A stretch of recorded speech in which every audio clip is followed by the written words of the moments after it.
Yo, what's up, everybody? All right, welcome to MrSEN tonight. All right, aka Rekieta Fridays. We could still call it that.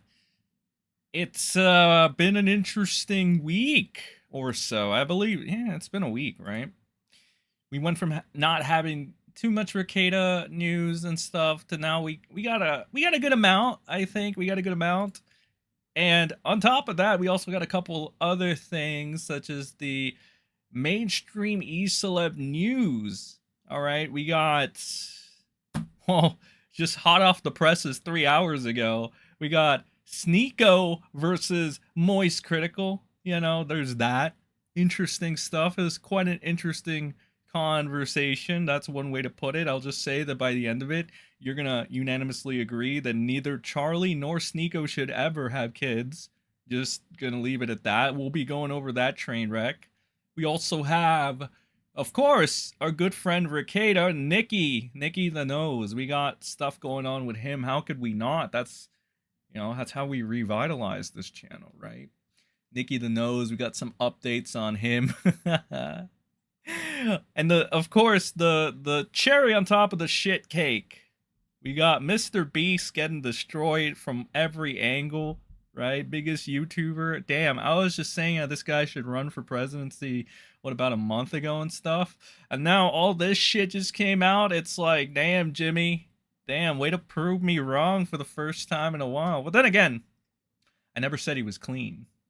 Said he did good things, which he still does, but there are people out there trying to say that Jimmy's a scam artist. That Jimmy is MrBEAST, by the way. That's the cool word. That's how we call him. That's what the cool kids call him. People are saying that Jimmy's a con artist, a scam artist, this and that he knew about Kris, Tyson, who is the focal point of this story and the downfall, the nightmare, so to speak, for Jimmy. It's like a bunch of people are saying Sunny V2 redeemed. Sunny V2, the man that originally made the video saying that Kris Tyson was going to be MrBEAST's nightmare.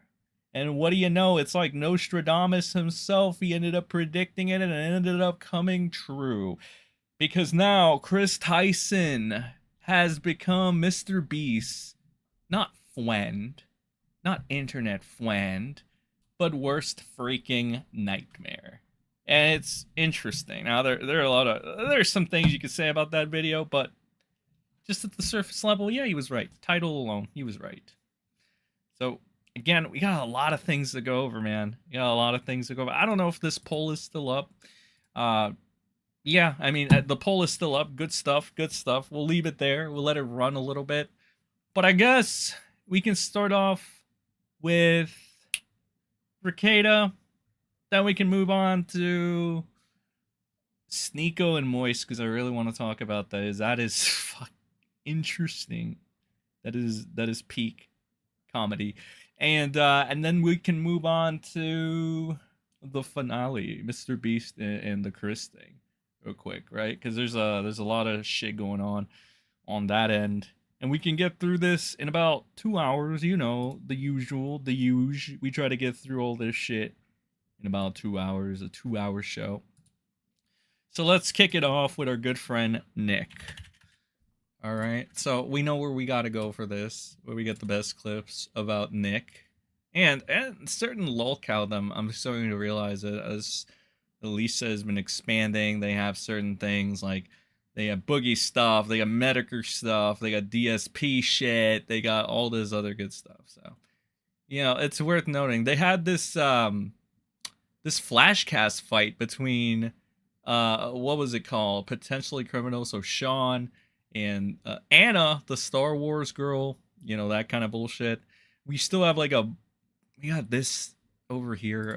I'll show you what I'm talking about. We got the clips of fucking Barnes and Rekieta's super stream. We didn't go over that. We didn't go through it all the way through. And then we went over this and we went over this. So we went over like Barnes molding. There is one particular clip though that caught my attention that I was told that I should cover. No, where is it? Oh, of course there's like the Rekieta segment. relatively short. By Null, Mad at the Internet. What was it? It was the Alex Stein and Vic Mignogna, the a Rekieta ambush or whatever. You know, I think. Oh, okay. Jesus fucking Christ. This is okay. There's the 9-minute thing, or the Vic statement. Jesus. I should really make a video on this, to be honest. Okay, there's the entire, there's a 9-minute set, and then there's like the tug segment where he calls it, I guess he calls it a Rekieta ambush, or he's just talking about it or something. I don't know. I think what we should do, in fairness, we should watch the Alex Stein and Vic stuff first, right? Just that itself, and then maybe we'll move on to the tug stuff. Okay. Yeah. Okay. Let's go ahead. Well, we're gonna go ahead and do that. Do some things real quick. I know I'm very unprofessional, but the reason I don't want to do the tug thing first and foremost, I want us to get a perspective on the entire thing, and after we get a perspective on the entire thing, we can go ahead and, I guess, see Tug's perspective, because I don't know what Tug's gonna do. Okay, I don't know if Tug's gonna like shield Nick. I don't know if he's gonna call it an amp. I don't know if he's going to get preachy. I don't know what he's gonna do. All right. I don't really talk to the guy that much. I know we're on good terms, but we don't really talk like that. So I don't know what he's gonna say. But it's worth seeing for ourselves. And then we can go on to this. Dude, I really want to talk about this freaking Sneako and Moist thing, because that shit was fucking horrible.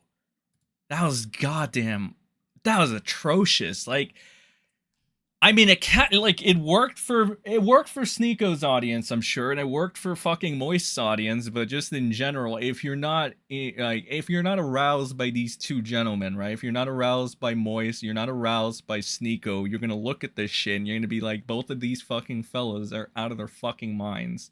All right, if you don't like to worship these people, you're gonna think these people are fucking stupid. All right, both of them, because overall, Charlie said some weird fucking shit. He said one thing that's really fucking stupid. And Sneako, on the other hand, said a lot of things that were really fucking stupid. One took the cake because he was talking about Nick Fuentes, and for some fucking reason, I don't know why, does fucking Sneako have Nick Fuentes' dick in his mouth? Like, right down there? Like, what the fuck is going on? He was like praising this guy, like he's going to be the next president, homie, like talking about him like he's Gandhi or some shit. It's like, bro, how fucking pussy whipped are you by Nick Fuentes, dog? Like, what the fuck is wrong with you?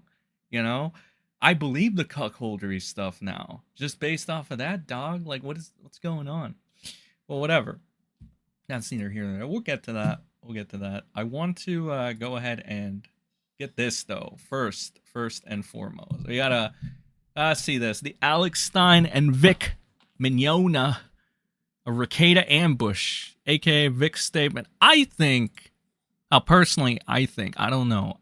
I think I should make a video of this myself. I do. What do you think? What do you people think? Do you think I should make a video out of this? I know people think Alex Stein is annoying. I don't know anything about fucking Alex Stein, dog. Be honest. The only reason I'm clicking on this is because Vic is in it. All right. Oh, the usual freaking streamer request or whatever, right? Make sure you definitely like, because that's the only thing that's gonna help. Because YouTube ain't gonna do it. YouTube is not gonna do it. So like and share the video, because YouTube ain't doing that shit for me. All right. Not moisty enough for it. But yeah, let's get on. The only reason I want to see this is because of Vic's statement. As you know, I'll give you a little rundown.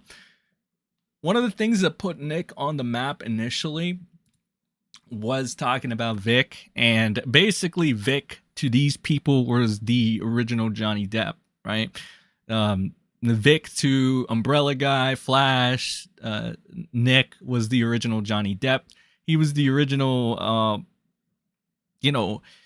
white gentleman that was being wronged by the woke.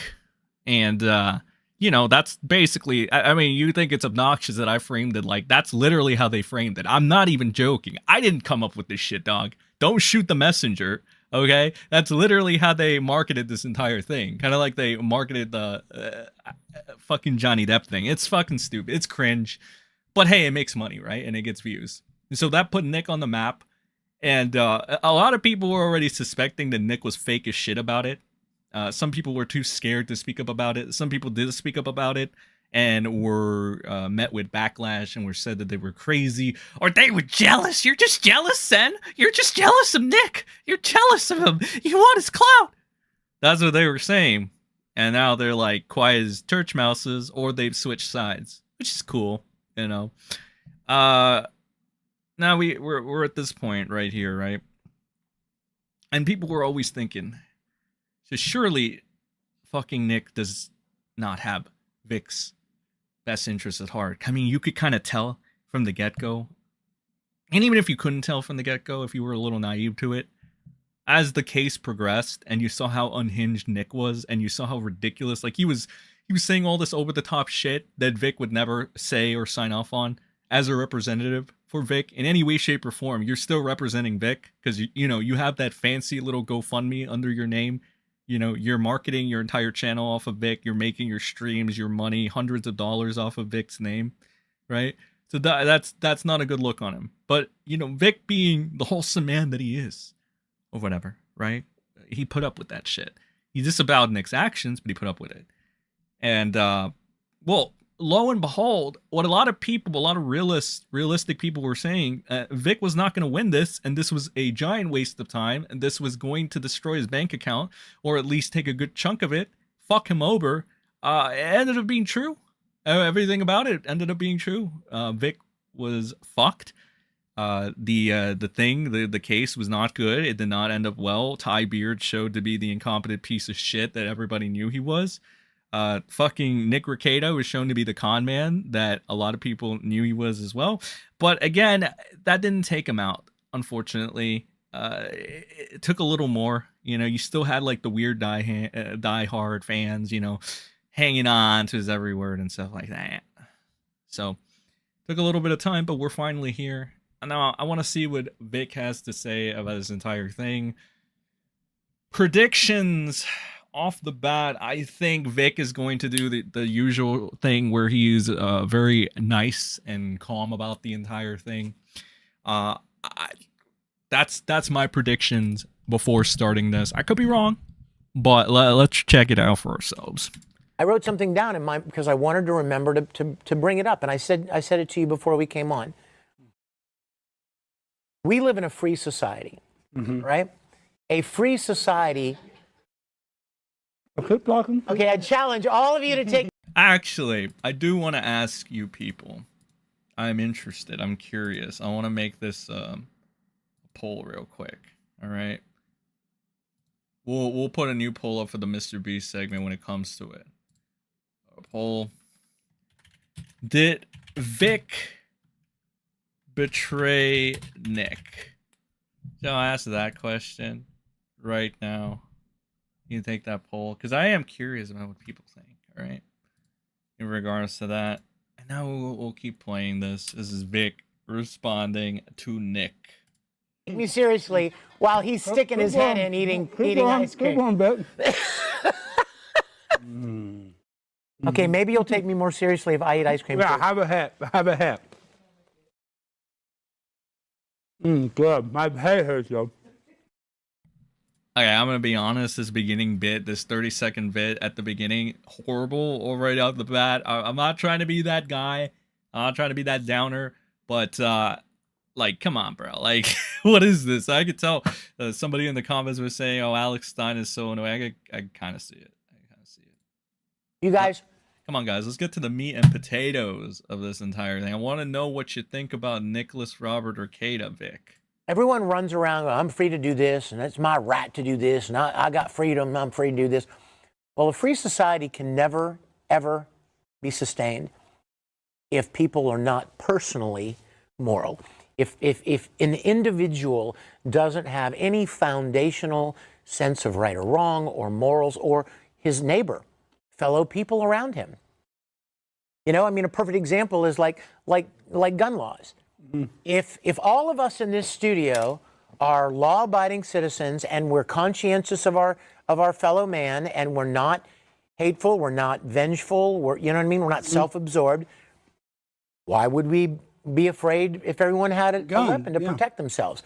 It's the fact that there are people out there that abuse their freedoms and do all kinds of horrific things under the guise of, well, I got my rights and I'm free to do this.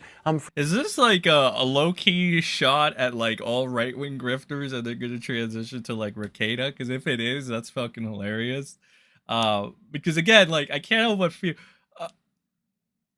like right now it just seems like Vic is going and taking the piss out of the right, like quartering Melanie Mac, even Flash, Tug, and fucking Rekieta, because that's all they preach, right? And it's easy to see this. After a while, it becomes comical because you see the same regurgitated points and the same, everything about it, like whether it's titling, whether it's thumbnails, whether it's talking points, whether it's tweets. It's the same shit they say all the fucking time, right? It's hilarious almost. So is like Vic just taking the piss on all of them and just saying you guys are fucking stupid and retarded and gay and like the fuck is wrong with you people? Like if he is, that's fucking amazing. All right, no hate to like, well, hate for the quartering and fucking Melanie Mac and Nick, obviously. No hate to Flash or Tug, because I think you two are probably the only bearable ones out of that bunch. But like, holy fucking shit, that's fucking hilarious. Like, I see Melanie Mac spam the F word already, and like weirdos feel like super empowered by it. Like the left feel empowered by like, I don't know, people like waving around like a flag or something, or pride flag. It's so fucking gay. Both of your sides are so gay, bro. I can't, in all goodwill, in all good reason, take any of your radical sides, whether it's like the Melanie Mac weirdos or whether it's like the Kris Tyson weirdos. I can't, because you're both fucking gay, dude. Both of you are so fucking, you guys are F slurs in your own rights. Okay, even though, like, you know what I mean? It's like you guys are so fucking annoying. Why can't you be normal? Like, I can understand why like YouTubers can't be normal about this shit. They gotta make their money. They need their rage bait. I used to have this this little fucking joke with an old friend named Josh Munoz. He would make fun of the umbrella guy, behind his back and shit. Josh Munoz is you can look him up. He's on Kiwi Farms. But Josh Munoz would be like making fun of Tug all the time and be like, Tug just rage baits and shit, and like you notice he's like, that's right, get mad and shit like that, because that's all he ever does. That's how the only way he gets clicks and shit. So again, it's just like one of those things, right? Like it's so fucking obvious. I've seen like multiple of these instances where this shit happens, and it's quite funny. I'm pretty sure, but it's a given. Though it's a given. They need their views. You need to elicit an emotion, homie. But all the randoms that aren't public figures and shit, right? They're just like, they solely exist for the purpose of giving people like numbers and stuff. I just wonder what the hell is wrong with you. What made you guys be so radical, whether it's on the left or on the right? It's fucking weird. It's like, Jesus, nobody could be in the middle. Nobody can really be truly down the middle about things. I don't get it. I get it for the celebs. I just don't fucking get it for the normal people out there. Free to do that. Well, you may not be free for very long, because I really believe in my heart that a free country cannot continue if there are so many citizens that abuse that freedom. We didn't talk about this before, but everything you spoke about right there, freedom, guns, I have to get a soundbite, and I know you're going to give a professional answer. Your very good friend has gotten in a lot of trouble, Nick Rekieta. Got arrested with guns, got arrested. And I'm on Nick's side in a lot of this. I think Nick's a good guy. Everybody's been wanting your statement on the Nick thing. And we don't have to elaborate. We don't have to spend the whole show on it.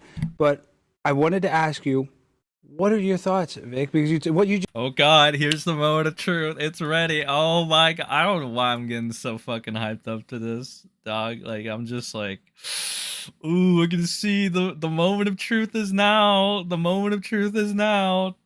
Let's do it. Tug's the Kermit tea sipping meme personified. What the fuck? Tug is disgusting. Puke emoji, Jesus. No love for the Tugster here. Oh boy. Okay.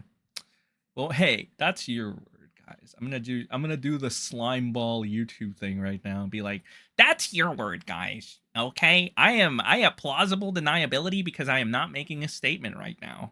Whatever, right? And so Just for those of you that don't know, this is gonna be like the shtick of my show. I am going to break the fourth wall. I'm going to point out every retarded thing that these people do, and you will figure it out along the way too. All right. I'm not afraid to burn bridges to move forward. I'm I'm over that shit. You don't need to walk on eggshells in order to be free. It's fucking gay. I know why people are going to keep doing it. But I guess I'm at a place where it's just like this Friday show is it's not for the profit, it's not for the fame. Right? I know that sounds very homo because a lot of people say that often and they're like, it's almost as overused as the right's fucking gay talking points against like whatever this and that. But I mean it. Right? I've had these realizations, these experiences where I'm just so sick and tired of it. Whether it's fucking people defending lyrics and still getting mad at Shadman or whatever. Whether it's like Lily, if you know who Lily is, you know. Whether it's like the right-wing grifters, whether it's like people, praising Destiny one moment for being quote-unquote based and then fucking crying about him the next and snitching to Elon. Whether it's fucking Elon himself being a fucking pay pig shill. The gayness needs to stop, I think, but it won't. But that's fine, because it's all right. That's what we got MrSEN tonight for. All right, as we're gonna do, gonna break the gay fourth wall. We're gonna push the limits a little bit. All right, I'm feeling a little some type of way. But back to the main event. We gotta see what Vic. What is Victor Mignogna going to say about Nick over here? Let's see. Moment of truth. Did he backstab him? Does he backstab him? Is it a blindside? Is it an ambush? Let's see. You just said freedom, guns. This is what he's going through. And I know he's your friend. I know. And this is my thing. A lot of people on the internet are like, you should throw Nick under the bus. But a real friend stays with you when you're going through tough times. Well, but a real friend doesn't condone bad behavior either. Okay. Right? Oh, here's all I want to say about that. We have to get a soundbite from you because everybody wants to know. Well, yeah. When that picture was taken, I had no knowledge of anything that was going on in his private life at his home. And this is at Anime Matsuri where that you're was going. Actually, honestly, that was like 4 years ago. And you're going back to Anime Matsuri in 2 weeks. Yeah, it's the I'm biggest. looking very forward to it. Next to Anime Expo, it's the biggest. It's the second largest anime convention in the country, over 60,000. That's how you became friends with Nick, right? Because you go to this. No. In fact, Anime Matsuri invited Nick to come to Matsuri precisely because of his support for me. Yeah, well. Because he had built a big audience in his support of me and following the events that were going on. In a way, you could say that he made his audience off your back. I'm not going to go there. He's a talented guy. I'm just saying you helped give him a little bit. Here's all I'm going to say about it. I had no idea. Nobody knew or gave a fuck about who Nick Rekieta was until he started moral grandstanding about Vic Mignogna and how he was crying about how fucking Vic almost offed himself and stuff. When it's like kind of contradictory to that now that we like fast forward in time where Nick is trying to get people to, game end himself, So again, it's kind of like, it kind of makes you wonder, Nick, you were probably lying to us all that time where you pretended to feel bad for Vic and shit and all that moral grandstanding you did. You were just using it as an excuse to be a fucking unhinged fucking lunatic on stream and probably do what my friend Josh Munoz would say is the quote-unquote tug thing. And what Josh Munoz would say is the quote-unquote tug thing is to try to elicit rage from your viewers so that they get mad and give you money, right? I didn't say it. That was Josh Munoz, okay? What I'm saying, dog, is that nobody gave a shit about who Nick Rekieta was. I'll go this far. Nobody would know Nick Rekieta without Vic Mignogna.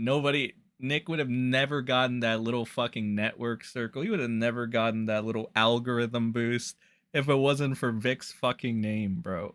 That's the bottom line. All right, there would be no big trials from Rekieta Law because nobody would know who Rekieta Law was. Nobody would give a shit about who Nick Rekieta was or Rekieta Law was if it wasn't for the Vic situation. Weeb Wars Fuck, I'll go this far. Kiwi Farms is what made Nick Rekieta, not Nick Rekieta. Nick Rekieta, Rekieta Law, is not a self-made man. He piggybacked off his fucking family. He piggybacked off his fucking wife. He piggybacked off of fucking Josh Moon. He piggybacked off of Vic Mignogna. He piggybacked off of Kiwi Farms. He's always been a fucking leech. He's always piggybacked off of other people. And I don't know, may the meth take him to wherever it takes him. That is what I would say is the good ending to this entire thing. But Vic, please continue. Go off, King. And I was very, very disheartened and saddened to hear about those events. And I'm praying for him. I want the best for him and his wife and his kids. And I have not talked to him or seen him in a very long time. Well, I've texted with him a little. You haven't texted with him a little bit? He's being very open and texting. Him and I had a nice conversation. No. You guys hadn't had any? No. Wow. That makes me kind of sad, Vic, because I know that you're such a nice guy, and I know it probably hurts you seeing somebody you care about going through this. And we want the best for Nick, you know, whether people like Nick or not. Nick's a father. I want him to come out of this stronger, and I think he can. I think Well, yeah, we can only hope that Nick, like everyone else, learns from mistakes they make as they move forward. They glean some lessons from mistakes, and they incorporate them into making better choices in the future. I mean, I would want that for me. I would want that for you. I certainly want that for Nick and his wife. And I'm just sorry. You know Kayla very well? I've only interacted with her when they came to these events. Do you think that she would find it weird? And we're going to drop it after this. Yeah, I don't really want to talk about it. I know, this is the last question.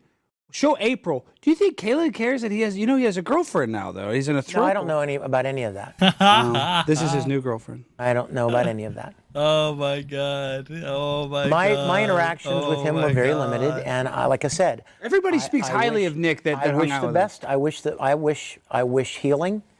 I pray for healing, and that things will get worked out, and that he and Kayla will come out of this stronger and better than before. And like I said, I don't know anything about it. I just know, I don't know any more than you guys do. And we'll forget talking about that, but one person we do need to make fun of, a person I actually like, show me on camera. So that was April. We got to make fun of Toe Joe, Aaron Amolte. He was talking negative about you, and that's not okay with me. That's Steel Toe, that guy. I have no idea who that is. Well, I think he said that, whatever. I mean, I guess he did. I kind of think about it, and I wonder, well, what kind of like life did you have to live in order to get to this point, right? Two married couples, right? Basically, essentially, the men are cucking each other at this point. I don't know what the women are doing. They must not have any dignity to begin with, so they're worse than a fucking OnlyFans thought at that point. It's like, Jesus fucking Christ. Like, how much of a train wreck did you have to live in your life to end up like this? Right? It's weird. It's like almost the equivalent of like, I wonder what were these celebrities thinking when they went to Epstein's Island? Like, what kind of mindset did you have in order for this event to happen? Right? Because you're not young people. All right. The celebrities, they're not young people. These four dipwits they're not young people. It's like, are you that starved for a thrill that you need to become this worse version of yourselves? You know, it's like, what the fuck is going on, bro? Same thing, like same real question I guess I had with like Dr. Disrespect. You know, you're like 38, 39-year-old, and you got all this undeserved e-celeb attention, all this undeserved money, right, for playing a character on the internet, right? Why the fuck do you need to hit on a kid? Why do you gotta get your rocks off to somebody that's under the age of 18? You know, like you can get, probably, if you want to cheat on your wife, dog, go for it. A lot of people do it. Realistically, I think Vic did it, and everybody forgave him, so it should be fine. Realistically, it's like the least offensive thing you can do. But if you're fucking hitting on kids, like, I think that's like where you can stop calling Dr. Disrespect based, right? You don't need to put this hardwired defense and pretend like you know the age of the minor and start running these weird campaigns like the quartering saying it was a 17-year-old when he doesn't actually know the age. Like, you don't have to do that gay fucking shit, bro. All right? You don't. You really fucking don't. It's just weird, right? You can get any bad bitch you want, right? You can get a fucking hooker if you want, right?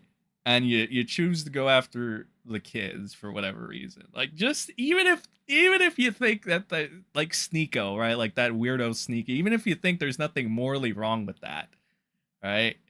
It's like, dude, you gotta know that's gonna fuck you. That's gonna fuck you over. Unless you're so egotistical like Nick over here that you think nobody's gonna find out about your shitty fucking demons. You know, the fucking demons that Nick is not feeding his kids, making sure they're dirty, making them fend for themselves. It's like, what's going on, man? What's going on with you people? You people are fucking freaks. All right? There's just like, you know, like, first thing that comes to mind when you say freaks, you think of like, I don't know, I guess people would say Reb says Disu or some shit, right? But it's more like these people, bro. Like, I can't... It's like how many criminal offenses, you know, between these people, you know, Ava, Kris, Tyson, whatever you want to call that freak show, fucking the Reketas.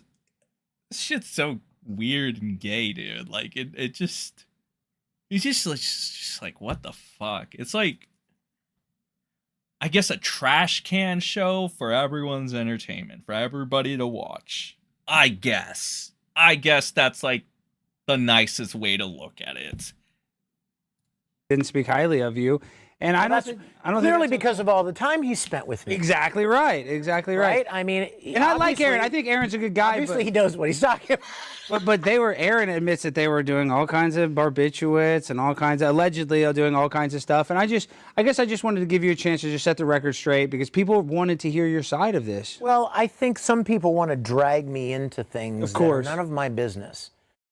And what happened with what goes on in Nick's private life and in his world and with his wife and family and all of that, I have nothing to do with that. I had no knowledge of any of it, and I had nothing to do with it. So when somebody wants my opinion, I'm like, I have no opinion. Yeah. Because I don't know about anything. I like you, like anybody else, I want the best for him, and I hope that God brings he and his wife through this. Last question. We're not going to talk about any more after this. Netflix is inevitably going to make a documentary about Nick Rekieta, for sure. I have a feeling that it's a very salacious story. I know that looks to me crazy, but he's one of the biggest streamers ever. He gets in trouble, so now his court case is going to get streamed by people. I mean, I'm not saying Netflix can do it, but somebody's going to do it. Oh, yeah, and when that fucking happens, rest assured, we're going to be on that.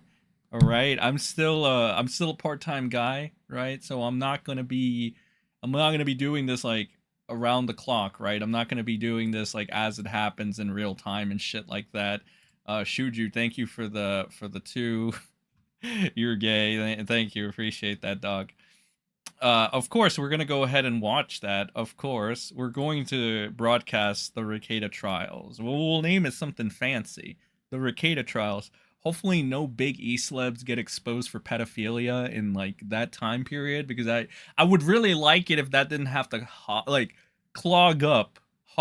the limelight. All right, I would really hope that doesn't happen. So hey, any e-celebs there, can you please not pull a Kris Tyson or a Dr. Disrespect for like well, whenever Nick's trial comes up or whatever, because we want to just stream that. All right, we just want to stream that.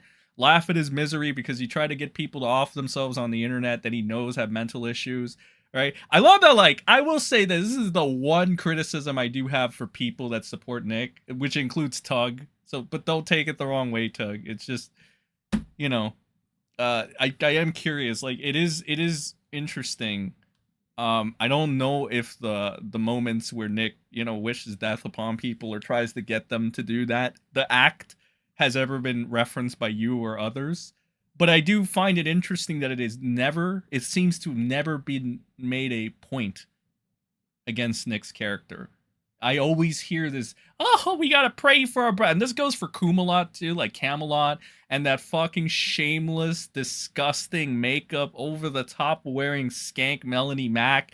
And the quartering is just like you don't even need to say it. He's lump him into that just right away. I never hear these fools, with all due respect, Tuck, talking about how Nick is doing this shit. This has never been used against Nick as a point against his character for why you shouldn't support him. Hell, not even Alex Stein is bringing it up right now, and it's been well documented. So I love that nobody wants to bring this up. We gotta feel bad for the guy that's like trying to get somebody to off themselves.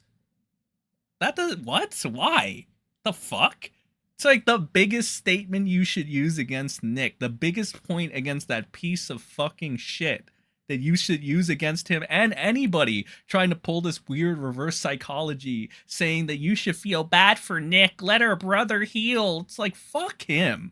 Fuck him. Let him go to hell already. Are you fucking kidding me? And if anybody that pretends, and if you are literally a Christian and you're retarded enough to actually believe Nick's going to heaven, you literally are like the classic Joel Osteen con retarded. Fuck, you're almost as retarded as the Mormons, dog. Like, are you really that fucking stupid? Like, you think somebody like Nick, a fucking heathen by your own fucking words, your own fucking rules, are going to heaven? Bro, that guy's going to hell. Realistically, unless you're deluding yourselves, homie, he's going to fucking hell, all right? And I say let Nick go to hell and let him be burned by the fires of hell, all right? He can meet fucking Vince McMahon. He can meet Jeffrey Epstein in there. He can meet EDP. He can meet everybody there, all right? Let him bathe in the fires of hell, all right? I'm so sick of this pretend fucking feel bad for Nick bullshit, because everybody downplays it, right? It's so gay. It's like, dog, it's enough with this downplaying gay shit, bro. This guy it's not a one-time offender. He's done this multiple times. He's done this throughout his entire YouTube career, and you fucking know that. It's like I made this video today, and I said it's funny how all these e-celebs have all the logic, all the knowledge of all the wrongdoings and the dirty laundry of their friend on the internet, and then they only release it when it's time.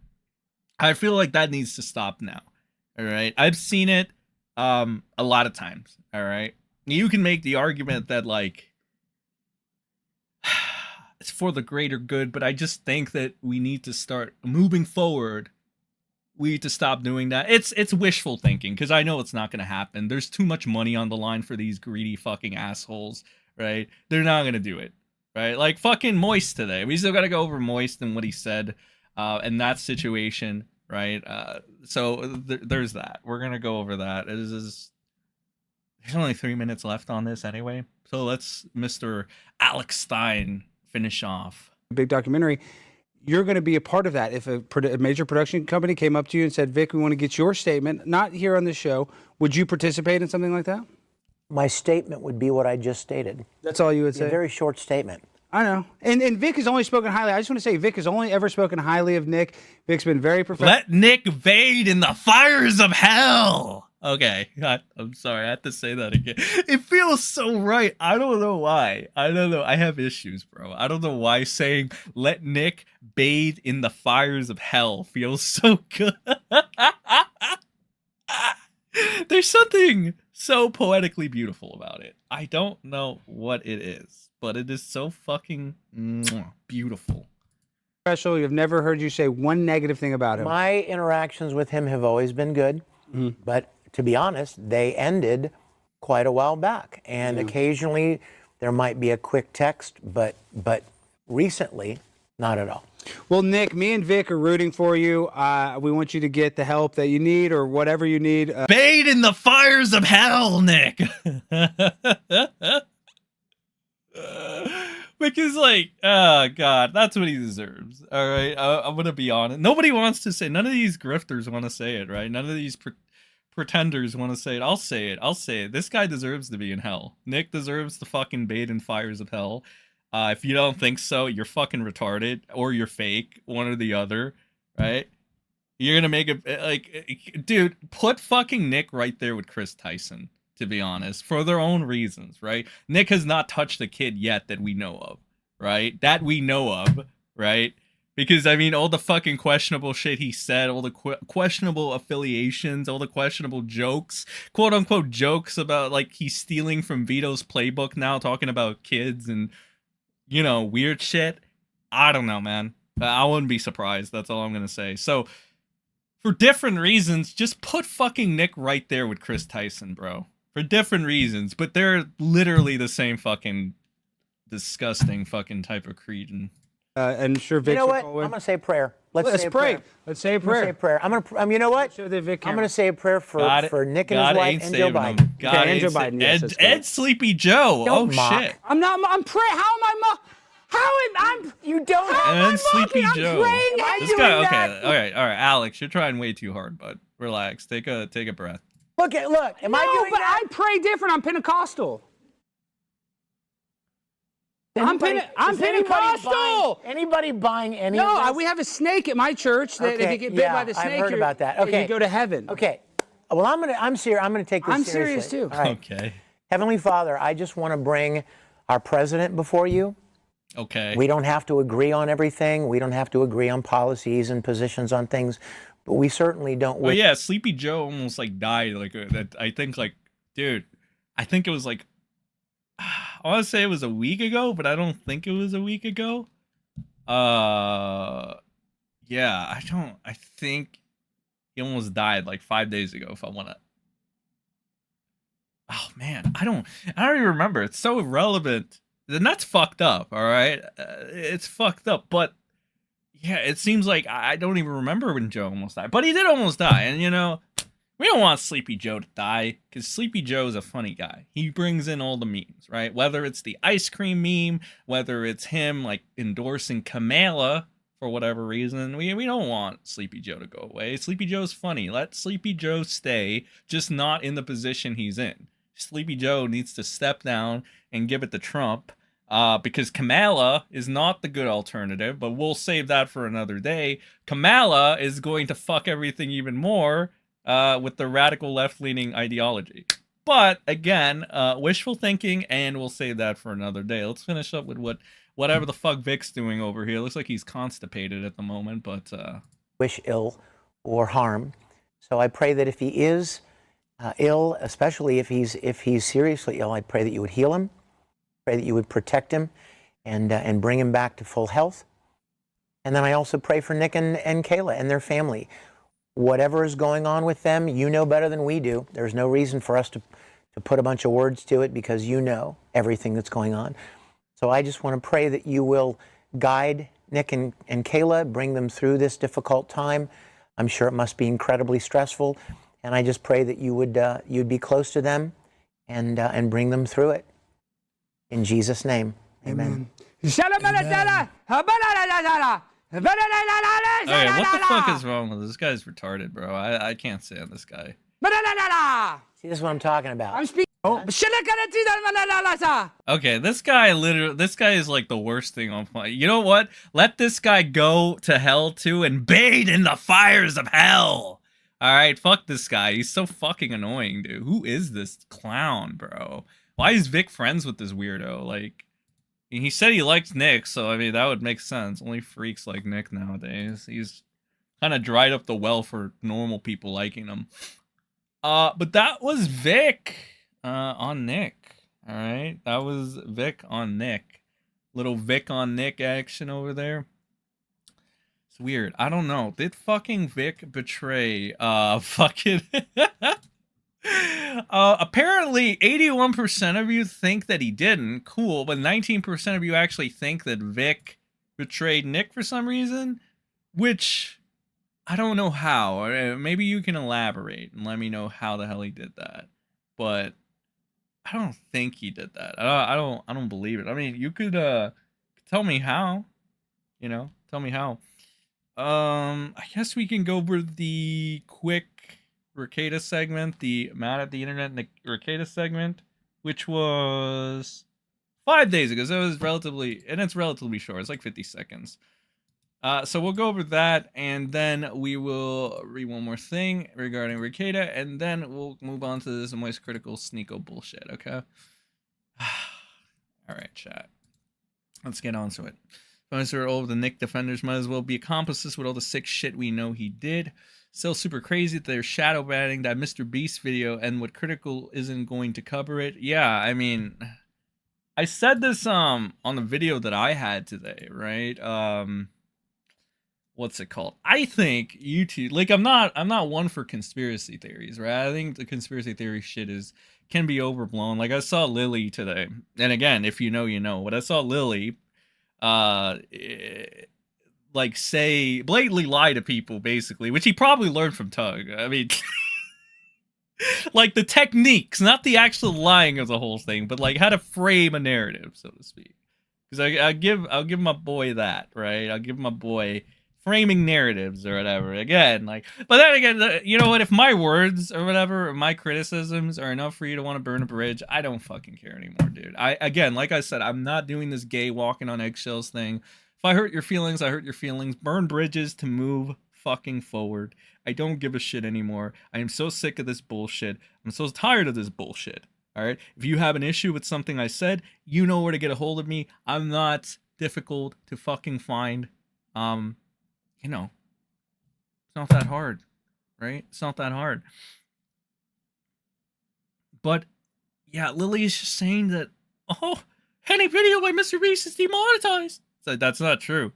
It just so happens that I think YouTube might be limiting what you can see, because I still see quartering videos covering this shit all the fucking time. I want them gone, but I still see them, right? I still see them being promoted, right?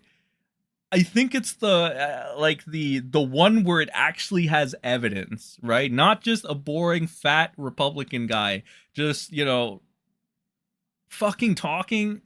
And he doesn't even have any energy, right? Like, he's some fat retarded right-winger grifting asshole just fucking talking out of his ass, pretending to know what he's talking about. Half the time he's just looking at his screen. You know, some literal neckbeard. But the actual video in question, which we'll watch, because I think that'd be a fun watch. It's about 50 minutes. I can't guarantee we're going to go through all of it, because, again, we're on a time slot, ladies and gentlemen. We're only spending 2 hours and 30 minutes on the shit show on the internet, right? Because that's about all I can stand. Maybe for this one, we'll push it to 3. Maybe. That's a big maybe. It depends on how the flow is going, ladies and gentlemen. But we'll see. Point is, no, it's not, these videos aren't getting demonetized, but I do believe that one particular video that has a lot of receipts, from what I heard, about MrBeast being a scam artist, a con artist, and it's coming from like somebody that was in deep, like an actual employee of the MrBeast brand. I think that one in particular might be getting hidden by YouTube for some reason, because YouTube is not a stranger to cucking to fucking certain pay pigs or certain money drawers. You already saw, they will terminate your shitty fucking channel for much less than what fucking Sniper Bitch did, right? Sniper Wolf, right? And I'm not even trying to jump on the hate bandwagon, but I'm just gonna say that fucking slut went ahead and she violated a major no-no on YouTube that should have gotten her terminated. Not because I want to support Jack's films, not because I want to jump into this gay fucking bullshit where it's like, I'm fearing for my life, homie. I'm a public figure, but I'm fearing for my... None of that gay shit. Just for the simple fact that you terminated fucking channels for much less. That have not even... Sometimes it's not even fair. They didn't even violate your gay policies, YouTube. Your shitty policies. It's literally just protect the money earners, right? Or do good PR. That's all it is. Right? Basically, it's gay corporate shit. Okay? For lack of a better word. Alright? Let's watch the Mad at the Internet segment with Nicholas, Robert, Rekieta, Nikki the Nose. See what's going on. Alright? See what's going on. Talk to us, Noel. Rekieta is getting a tattoo. Since he's free from children, he's finally able to live out his fantasies. He got his tattoo filled, and then also his girlfriend, April M. Holt, also got a tattoo. And as you can see, I think the tattoo is like a reference to them. Oh yeah, so a TLDR of the thing, April, you know, I mean, it's speculated that Rekieta's marriage is now like in shambles and shit. Not only that he loses children, they're not with him anymore, which shows how much he gives a shit about them, right? He's instead choosing to have another, like, let me put in perspective for you guys. Nick, instead of like being sad or trying to get his children back or doing anything he can, he is trying to continue the midlife fucking crisis by taking this blonde fucking bitch that looks like an upgraded version of Gothic Sushi and like doing weird fucking shit that a teenager would do with his girlfriend, right? They're doing this, and fucking April is a fucking crackhead. Or a cocaine ghoul, as fucking they put it. Right here, the Rekieta update. April M. Holt, the live in cocaine ghoul, has been charged with felony drug possession, likely due to police understanding the lies they were told on the day. She is not the nanny. She is in a polycule with the Rekietas. I guess getting tattoos to get her in public wasn't such a pro-attorney move. So again, like, you see what I mean? These people are fucking retarded. They're ass clowns. They're idiots. I can't help but like go off the deep end saying the most vile, well, not even the most vile, the most realistic shit about these people. Because I think anybody with a functioning brain cell will agree. These people are fucking dumb. These people are everything that's coming out of my mouth. Okay, this is not a diary of the mouth like Nicky the Nose, okay? These are facts that I'm hitting you with right now. This is fucked. This is fucked. This is stupid. All right? This is transgender levels of stupidity. Because it's 3 wolves. Ooh, so there's like 2 side wolves and then 1 main wolf in the back.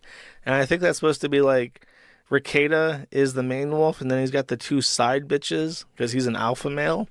So that's what I think it is. It's either that or it's a direct reference to the fact that inside of her there are 3 wolves and she is a prostitute. That's also a possibility. 3 wolves at one time. He's so able to live out his fantasies of being a retard now that his children are in custody and he has infinite free time. Must be nice. Rekieta is. Oh, there you go. You know, basically everything I said. There's what else can you say? I mean, that's kind of like the update. He's living his. Is gonna fucking beat the fuck out of you. It's so fucking cringe, dude. Crow can't garner a new audience with his journalism, so he has to resort to gilding the lily by using his empty wallet as a sign of the adpocalypse. Thank you, Gigi Evans. Yeah, I mean, yeah, inspiring journalist fucking fails horribly, and now all of a sudden he has to resort back to fake more. You know what the real Lily? You know what I really hate about Lily is that Lily literally got caught with a pedophile as a mod, right? Right. Then Josh Munoz, his right-hand man, has to make a statement about why he covered up for this pedo for fucking 5 years. Kiwi Farms exposed you guys a while ago, and you told me to never look into it because it was all lies, right? That's what Josh Munoz said. Don't look at it, it's all lies, right? What happens 5 years later, right? When there's bad blood between us and I actually look into the thing, right? I know that's my bad, but I look into the thing. Surely this isn't true because fucking Lily wouldn't hold this secret. Well, it turns out, no, Lily, right? And I'm not even going to reference this little jackass by fucking name. I'm not going to give you, if you know, you know. I'm never give out this fucking heathen, this fucking breadcrumb taker's fucking channel because I don't want to give him the attention, bro. Let Kiwi Farms give him the attention if they want because I think he deserves it. But this fucking little grifting F-slur, right? This little transgender wannabe, right? Will go ahead with he will condemn Kris Tyson and shit. But he will not call out his little fucking buddy Nick Rekieta. He will not call out the bullshit at all. And fucking dodges anytime anybody brings up Connor McDonald.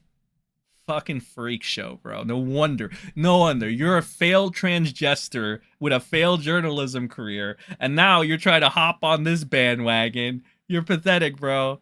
It's a good thing you have diabetes, though. All right, that's the one good thing about your character I can say. Hopefully, you know, if you know, you know. That's all I got to say. I did. Thank you, GG. But yeah, fuck, man, fuck. Okay. Well, I guess that's pretty much the Rekieta segment. For now, right? We'll get more. I really, and I got clips. Okay, I got clips, thankfully, of this. I don't have to watch the entire 1 hour shit show between Sneako and Moist, right? But I do want to see the shit show because it is a shit show. And then we can finish up with the beast, right? What killed the beast? Okay. We're an hour into the show. Maybe we'll do the 3 hour thing. Maybe. But yeah. Next segment, pal.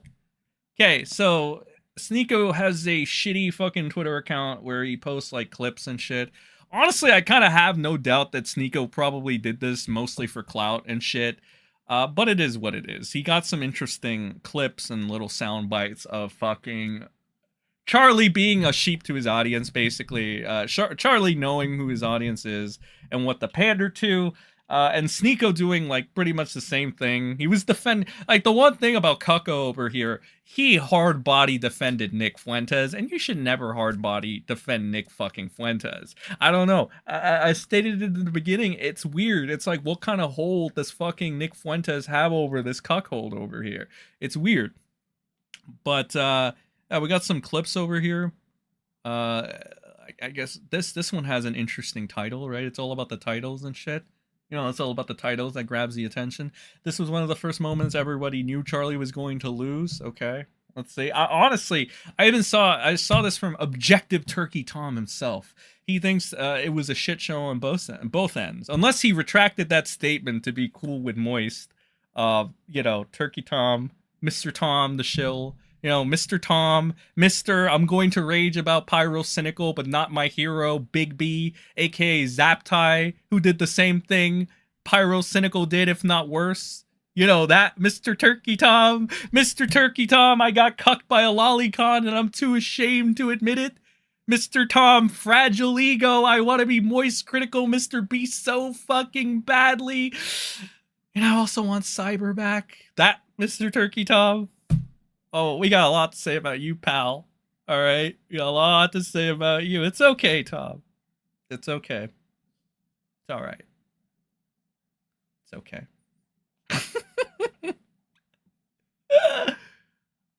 Yeah, we're back. We're back. Anyway, this is a nice little interesting title over here. Let's see what we got to say. Let's see what Sneako. So the majority. Cucko. All right, Cucko. Blow me away, pal. So the majority of Europe at 16. Is everybody in Europe who abides by that, who abides by the law, are they pedophiles?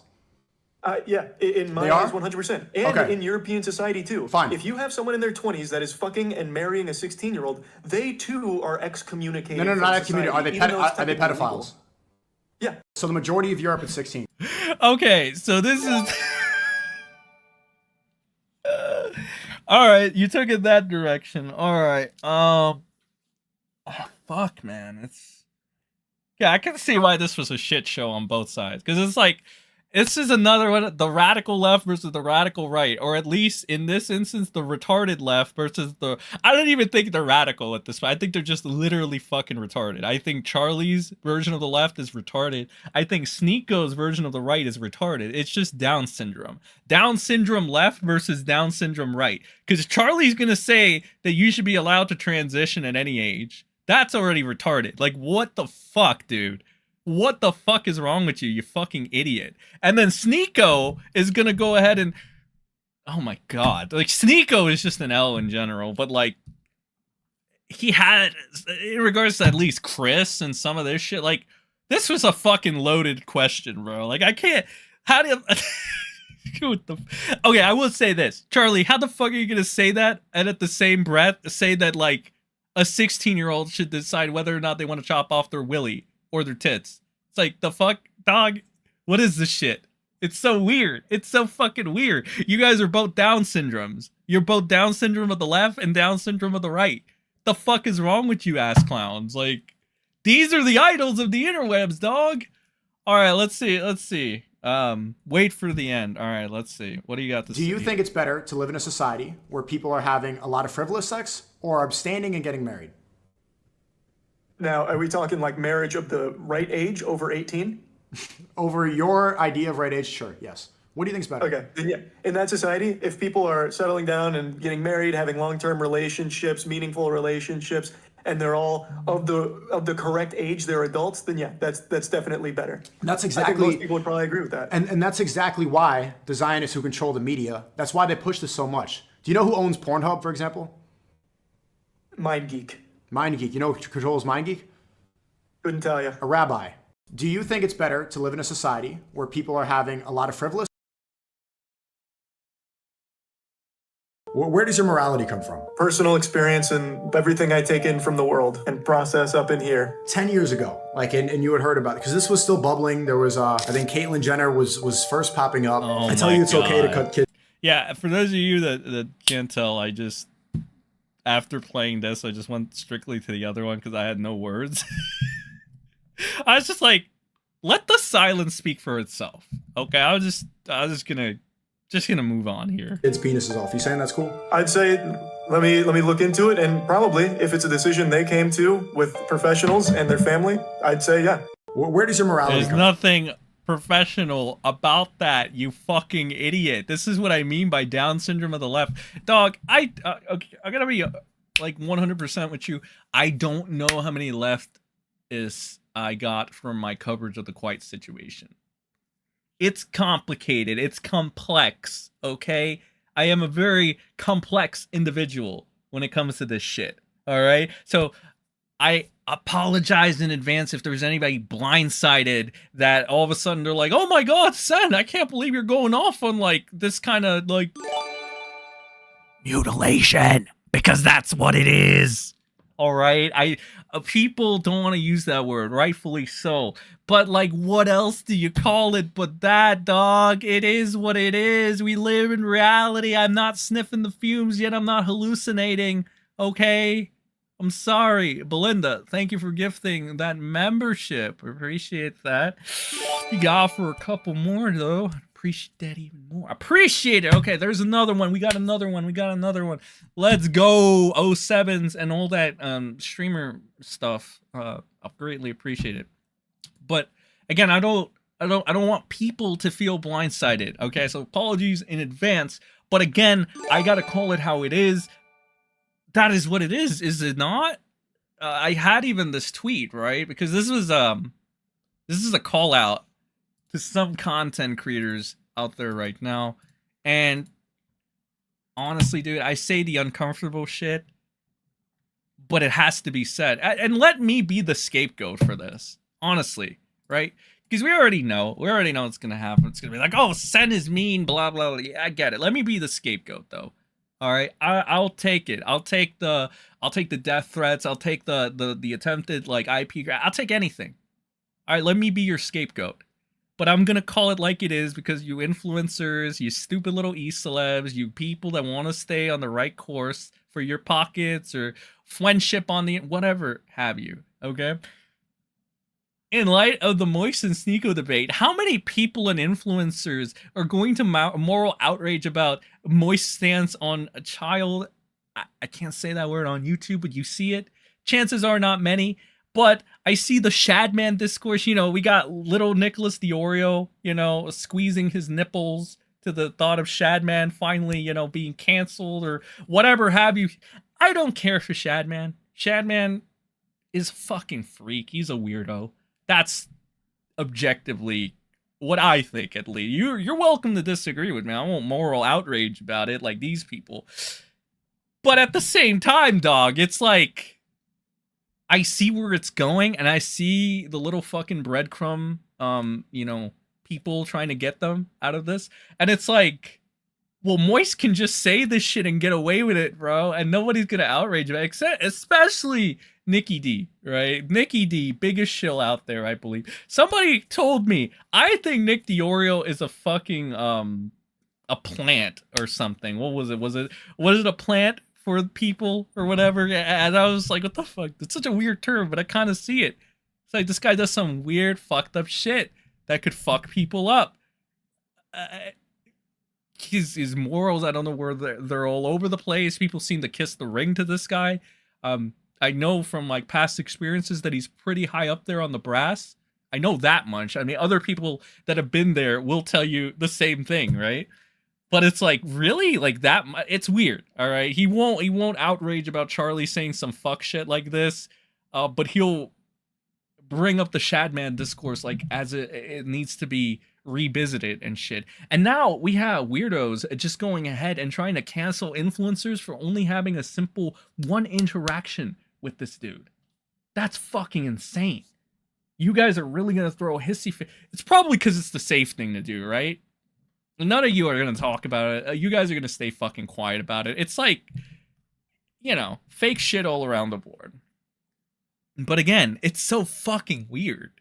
Oh, and here's, oh my god. All right, at least Cucko is going to bring up the fact that he defended fucking Nick Fuentes. Now, I don't know about you. I've heard a lot about Nick Fuentes. I've seen a lot about Nick Fuentes, and it goes so much past the whole he doesn't want like two people of different races to be mixing shit. It goes past that. There's other shit. I mean, I'll just say, why are you defending Fuentes? Fuentes' stock isn't even up, is it? Like last time I checked, Fuentes' stock went down badly. So I don't know what the point of defending Fuentes is. Like, what does he have on you? I don't see Nick Fuentes, you just dropped that name. Are you a big supporter of Nick Fuentes? He's going to be the next president. He's going to be a future president of the United States of America. It's inevitable. So for someone that is all about love, yeah, he is. Do you think he spreads love? 100%. He doesn't even agree with your existence. He doesn't like race mixing. Mm-hmm. Not liking race mixing. He doesn't hate me. He does. He actually does, though. If he hates race mixing and you are a product of race mixing, then it's fair to assume, or presume rather, that he hates you deep down inside. This is pure cope. This is the kind of shit that lets people like Charlie get a W. This guy is fucking retarded. That's why I'm saying this is Down syndrome of the right versus Down syndrome of the left. We have Charlie literally saying that like, oh, mutilation is based. We got fucking Cucko on the right saying, oh, he doesn't hate me, but I'm a product of mixed race, which he hates. It's like, you guys are both fucking idiots. Like, there was a tweet that said, after today's debate, I don't think Charlie or fucking Cucko over here should ever have kids. And I'm just like, bro, I can't disagree. I'm sorry if I blew your eardrums out just now. I got a little too, he's a little too winded up, you know, you got a little too, yeah. A little too outraged. Remember, rule number one of the internet, guys. We've got to fake outrage to get you guys to get the clicks and get you emotionally invested. Like, let me tell you something. This stream, I bet, got a lot of people emotionally invested, right? Whether you're on the right or whether you're on the left, you know, you put on a fucking performance, but people that aren't going to bite as much is going to look at you two and going to be like, dude, what the fuck is wrong with each of you? You guys, Down syndrome of the left, Down syndrome of the right. Holy fucking shit. Please, neither of you ever fucking reproduce. He doesn't. I know he's a good friend of mine. We're friends. No, brother, he is vocal about being against race mixing. He wants to continue the white race because the Zionists are trying to destroy the white race. They encourage. I understand his point of view 100%. Do I agree with his views completely? No. I love how he's just dodging the fact that fucking Fuentes must literally hate him by his own logic, by his own principles, and now he's just going ahead to some other defense. It's like, dog, there's no other cuck shit than defending a guy that deep down doesn't want you to exist. Alright, by his own logic. This guy is the biggest fucking cuckold. Like, I will say this, I can see why people take Moist side over this idiot side, because not only is this guy annoying, he's also retarded. Like, this guy is a fucking cuck. He's retarded. He's annoying. He's all the things that he's been called. Literally. Right? No wonder fucking people like Charlie can get away with it. Because this guy is an idiot. Does he agree with my views completely? No, we're different religions. This person is the future president of America because white people are being decimated right now. All of Europe is being completely diluted very quickly. In America, the immigrants are flooding through. Like there's no sense of a white identity anymore. You're white. You're not. Are you white? Yeah. You're not even allowed to say white power. Isn't that crazy? I would never want to. Isn't that wild? Rather than a moral arbiter. He takes way too much after Destiny to the point he uses terms like team sports as propaganda. He's not just a plant, he's an overgrown weed. An overgrown weed. That's great. That's great. He is a plant, though. Okay. Okay, I'm not fucking crazy here, all right? I thought I was fucking insane for a second. I'm like, there's no way, you know. Okay, thank you, Gigi Evans. Appreciate that. Appreciate that, buddy. Hey, man. Hey, man. He's an overgrown weed. But I'm glad that you noticed it. Fucking view, it caught my attention a little while ago because it was like, the Destiny shit in particular. It seemed like they were throwing away to make sure Destiny didn't get financially fucked or whatever. It's the same stupid retarded shit. Like, Nick will harp 50,000 times about a fucking tipster and his lolly defenses, but will never point out lyrics. Never, ever, ever point out lyrics. It's like the Shadman thing, too. They will point out they'll put out an interaction that Ricky Berwick had with Shadman and literally ignore lyrics and all the fucking lolly shit that he's taken in for like 2 years, right? It's crazy. It's like, it's not even about me being like one of those people saying lolly CP. It's just me saying, you people really gonna go after Ricky fucking Berwick when you got lyrics right there in your network circle, and you guys in your group chats, in your DMs, propping this guy up as the next Augie? Really? Like, really? And that goes for all the small piss ants too. The same people staying fucking quiet about lyrics are trying to go after fucking Ricky Berwick, people like that. People having one interaction like that bad bitch Jessica Nigiri or whatever the fuck her name is. I can't say her name on YouTube because it's too borderline to that word, dog. But you get it. Like, what the fuck? I see like the Nux Haku thing, right? It's hilarious. It's fucking hilarious. Because we all know you don't give a shit about that fucking stuff, guys. Like, it was obvious with the Bigby shit. It's obvious with fucking lyrics. Like, are you fucking kidding me? It's laughable. I think that in that situation, the only person playing it safe, playing it right is Lyrics, because he's trying to give these people an out because he can't attack them. He'd be retarded if he attacked them, because then everybody will bring up the Lyrics lolly stuff. All right. And then like, yeah, I don't know. Diorio has a habit of covering up for his favorite pedo and predators. And that's not even a joke. I hate that because I wish it was a joke, and I wish it wasn't true, but Nick does this all the fucking time, and that's why I called him Technicals, except just fat and whiter. That's all he is. He's just a fat white Technicals. These people, those two, you want to talk about race mixing? Let fucking Nick and Technicals race mix, because they are one in the same, dog. They will make the most beautiful double stuffed Oreo cookie ever. Okay? That's what they'll make. Probably the most fucked up thing, right? Too. Like, Jesus. Fucking internet people, man. They're fucking retarded. Black people get a movie called... No, it's not wild. You know what black people get? Wakanda forever! Black Lives Matter! Black Power! Black Pride! They are allowed to say that. They brainwash white people to be ashamed. Kris Tyson is so ashamed of being a white person who has so much privilege, he chops his penis off to become a minority. I'm telling you, the reason that people like Nick Fuentes get called a hate... I mean, dog, that's what you think. I mean, I think that it was just like, it was a different thing. We're crossing the lines of what we can say here. Where the fuck did Moist do this interview? I know he's got holy protection or whatever, but like, we don't, bro. If we get canned over this, all right, we had a good run, bro. But like, Jesus, you're cutting it kind of close, Sneako. Like, what the fuck are you doing, dog? Like, hateful person all the time is because people, the atheists, we're supposed to believe. All right, he's just fucking rambling at this point. Well, let's go to the next one. Oh fuck. Why do we gotta revisit cuties? It always comes back to cuties. Charlie asked Sneako about cuties. Okay.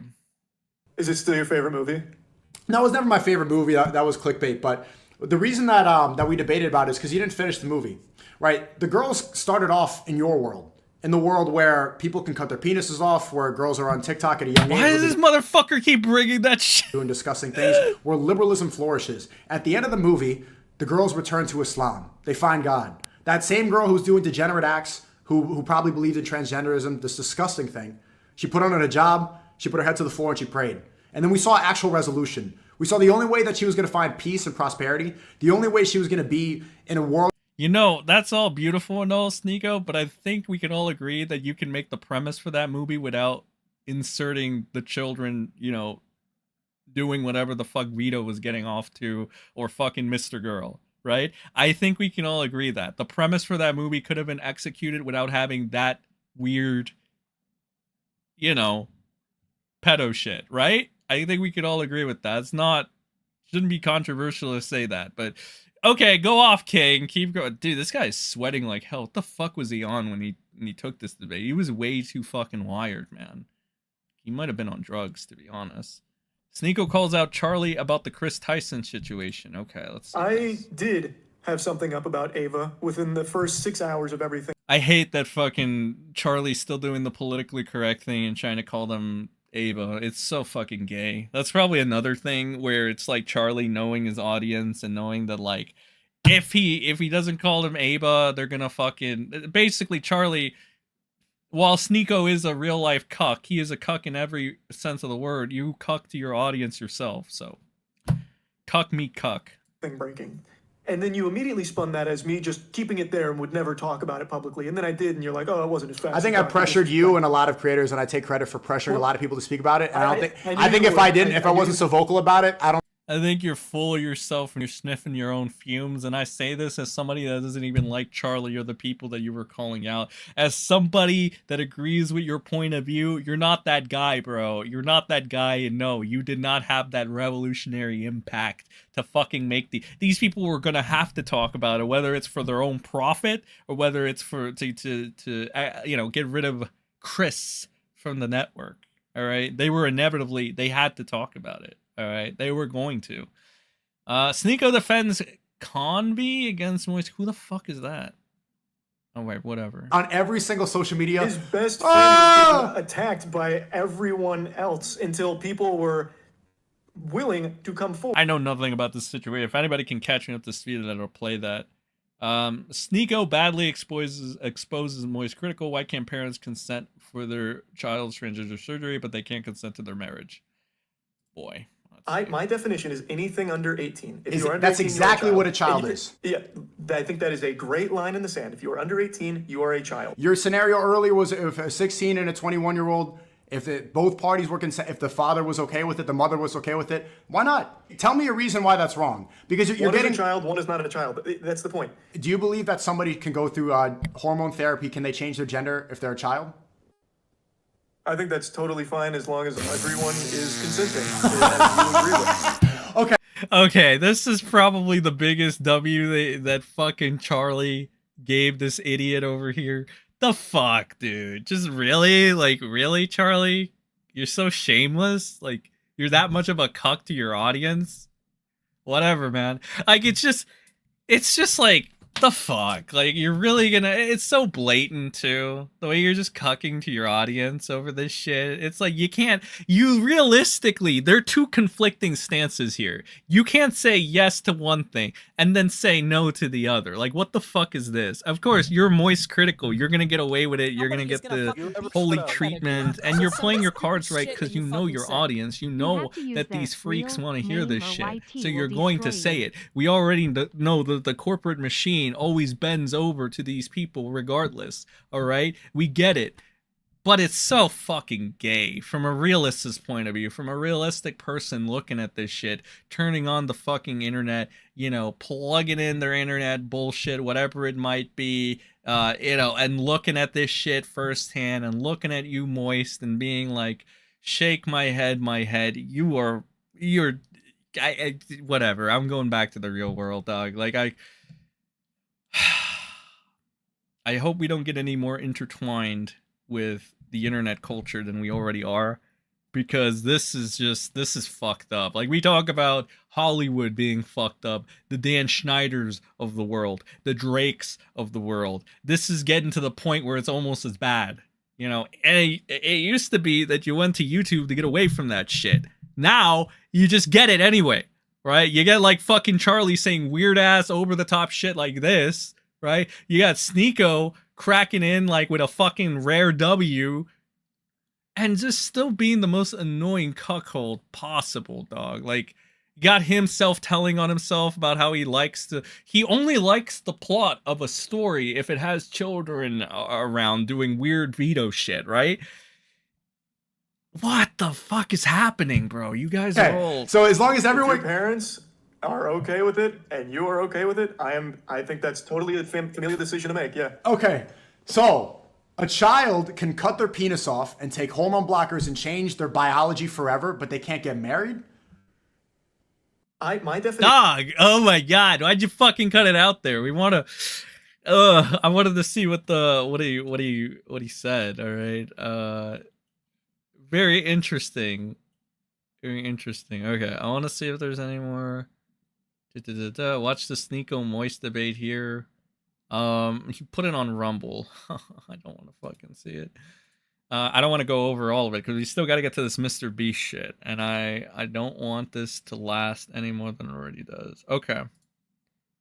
Here. Okay, this is 1:22. This is from right here. You can go ahead and watch this. Colleen, thank you for the 5. You have to use their quote-unquote real name or YouTube will destroy you. For real? Aba Kris Tyson. I love Aba. Don't you guys love Aba? Fuck. I love Aba. Aba's... It's just, like, so gay, dude. Like, what the fuck, Moist? Like, why are you cucking to your audience? Like, this wasn't even for a YouTube monetization thing. This wasn't even for you to, like, monetize your video. It's just because that name is dead doesn't mean the charges for the crimes you committed are. Your new name is considered an alias under the law. Thank you, Gigi Evans. For the 5, and thank you, Colleen. Did I say it right? Colleen? Colin Christensen. Colleen, whatever. Yeah. Appreciate that. Yeah, it's just, I don't know. This is a clown world. All right, this is clown world. God, I gotta say though, I feel very, very good that I've like that new philosophy, right? Burn bridges to light the way for the future or whatever, right? Because it's like I don't want to be on eggshells. I want freedom, ladies and gentlemen. I want freedom. All right, and I see this shit like with Moist or whatever, and I see this shit with like Sneako, you know, fucking Sneako trying to act like Fuentes isn't doing this fuck shit, which well documented, and he's playing stupid, and he gets like owned by MoistCritikal, and then he has to suck up to him, and then Moist getting put on the spot with the fucking children act and whatever have you. It's like I see this shit, and then I see the Knicks and the people trying to like defend Nick, and the people trying to defend Dr. Disrespect, and the people trying to defend Aba, Kris Tyson, and the people defending Lorex, and the people defending Destiny, and then hiding every little thing. But if I so much as breathe the wrong way, I get hate. A lot of hate for no fucking reason. It's just shameless. It's shameful. And I'm so tired of it. I'm so sick of it. So that's my new outlook on things. Fuck all of you. Fuck your networks. Fuck your follows. Fuck you. Just fuck you people. Okay? And if that's a personal insult to you because your ego can't handle it, like Somebody is Turkey Tom, right? Getting in his feels over a Twitter account, you know, complaining about him or saying one, not even complaining about Tom. Tom got mad for MoistCritikal. Now, was this a network thing or was this, what was this, Tom? You got mad. Well, let me see the let me show you the fucking thing I'm assuming I'm not blocked yet. I'm gonna assume I'm not blocked yet. I'm gonna go try to find this fucking tweet that I'm referencing because I've already referenced it like 2 times already. Let's see. It was a Twitter reply. Thank you, GG. Burn bridges, fuck bitches. Send 2024. So true, bro. I'm over it. I'm over this shit. You know, you treat people with like, well, you try to treat people with respect, and then they stab you in the back, and then they try to make you out to be the bad guy. All right, I'm fucking tired of that shit. Never again. This is what I'm referencing. All right, I'll just say that now I am planning to make a video on this. I'll put in some extra things that I feel like were left out in regards to Mr. Tom's character or whatever. And this is nothing personal. We're just not friends. Okay, and I just see you and your stoic demeanor and this need for you to try to expand your brand and just being the most plastic corporate fucking person I've ever seen with. Honestly, some of like the most, I thought lyrics was boring. Jesus, dude, you kind of like, you know, you're kind of there at the same time, sort of, you know, Jesus, whatever. This person makes this about Tom, and Tom gets so in his feels about it. He quote tweets it and gets angry and basically tells them to self-delete, which is like cool, you know, if you want to tell. But it's like, I can't believe big bad stoic turkey Tom, you know, the guy that dude, I'm so aloof. Nothing gets to me. I'm super stoic. Cyber fucked lyrics, you know, that kind of shit. I can't believe he gets so worked up about it. I wanna play what this is. All right, I wanna stay straight up. I'll be real with you. I don't even like this account. I don't even follow it for a specific reason. Because this account does like this. Their basic shtick is like they go ahead and I guess they're a clipper, but they also like hunt like e-thoughts on the internet, like OnlyFans chicks, and try to like I don't know what they try to do. I think like cancel the platform. I don't know. It's some weird shit. And then there's some shit where he was simping for a bitch and like, yeah, I don't give a shit. I'm not a fan, so there's no bias. I'm not trying to build any network. I think they're fucking gay too in their own right. But Tom is definitely gayer in this. All right, like, you know, don't be mistaken. I have no affiliations here, but they say washed up liberal YouTuber Turkey Tom spent 7 minutes dick riding his account because he wants to be relevant again. Never even heard of him until today. God, I'll call this out. I don't think Tom is irrelevant, unfortunately. I think he's relevant enough. I just think that the real criticism should have been that Tom has such an ego, and he's so fake about his fake little aloof stoic personality that he gets so worked up or pretends to get worked up in Charlie's honor. So let's just play this. Kris, a degenerate. This Twitter account, okay, you, whoever the f you are, you signal boosted a public allegation against Critical, which implies that he's covering for some kind of I gotta save Critical. Critical's public image is at stake. We gotta save him. Oh my god. I'm Turkey Tom. I gotta save Moist. Moist, I love you. I want your big art liberal cock in me. I'm Turkey Tom. Cyberfuck lyrics. Cyberfuck the lolicon, and she thought it was better than me. She left me for lyrics. Jesus fucking Christ. Like, can we just Jesus Christ, dude. Like, fucking Tom, bro. Not even for the fact that your idol was Big B, the pedophile. Just, like, the fact that you bitched about Pyro while Big B, the pedophile, was your idol. You even took his fucking ad. The fact that you let a lolicon fuck your girlfriend. The fact that you carved your fucking chest out because you were so desperate to get her back. The fact that you're so, again, you're fake plastic fucking gay personality. Why? But even if you want to disregard all that, Sen, you're being a hater. All right. My bad. Me pointing the facts out is just hating right now. So like, let me slow it down a little bit. All right, let me get my Josh Munoz on and be like the yin and the yang. Dog, why are you getting mad for Moist fucking Critical? Is this a network thing? Is this like you need to do this so that you get Moist fans to suck your dick or something? Like, you just want to, like, what is this? Why are you getting mad on Moist's behalf? It's weird. All right, whatever. groomer because they're trans. That's the obvious implication here. So why would he not respond? Okay. You know, I was gonna say YouTube, like Tom isn't a liberal YouTuber, but now seeing as how he's taking it in this direction, or making it at least a point that he needs to address and get bent out of shape about, no, maybe this guy has turned into a liberal cucktard. Because, Tom, when did you become so PC? When did you turn this way?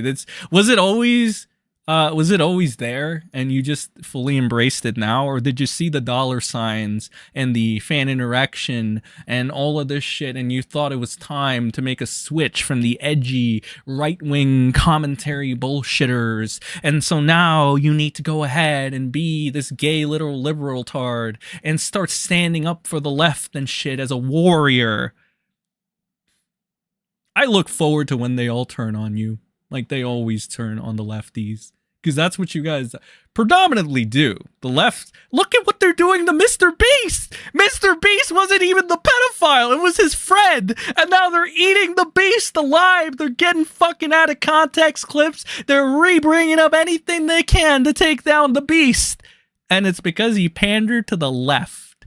Oh, not to sound like a Jeremy right now, not to sound like a Yellow Flash, not to sound like a fucking Umbrella guy, but for this situation, yeah, the left is fucking retarded and they eat their own. And that's, once again, why you allow these people to make money off of this shit, because this is exactly what fucking happens time and time and time and time again. But you know what? I know I'm not the draw here, okay? I'm not the entertaining one here. Okay, I know everybody came to listen to stoic, deadpan, dead forced animation Turkey Tom. So let's hear him rant once again about a random Twitter user, nobody, while he, big bad Turkey Tom, defends MoistCritikал's honor. Onto you to dispel that allegation. He has a right. This person, still mad, goes on to say, MoistCritikal sits on Twitter all day, finds a topic that 90... Oh, I didn't know making a fucking a tweet. Oh my gosh, I didn't know making a tweet meant mad. Oh my god, I'm so mad. I made a tweet for engagement.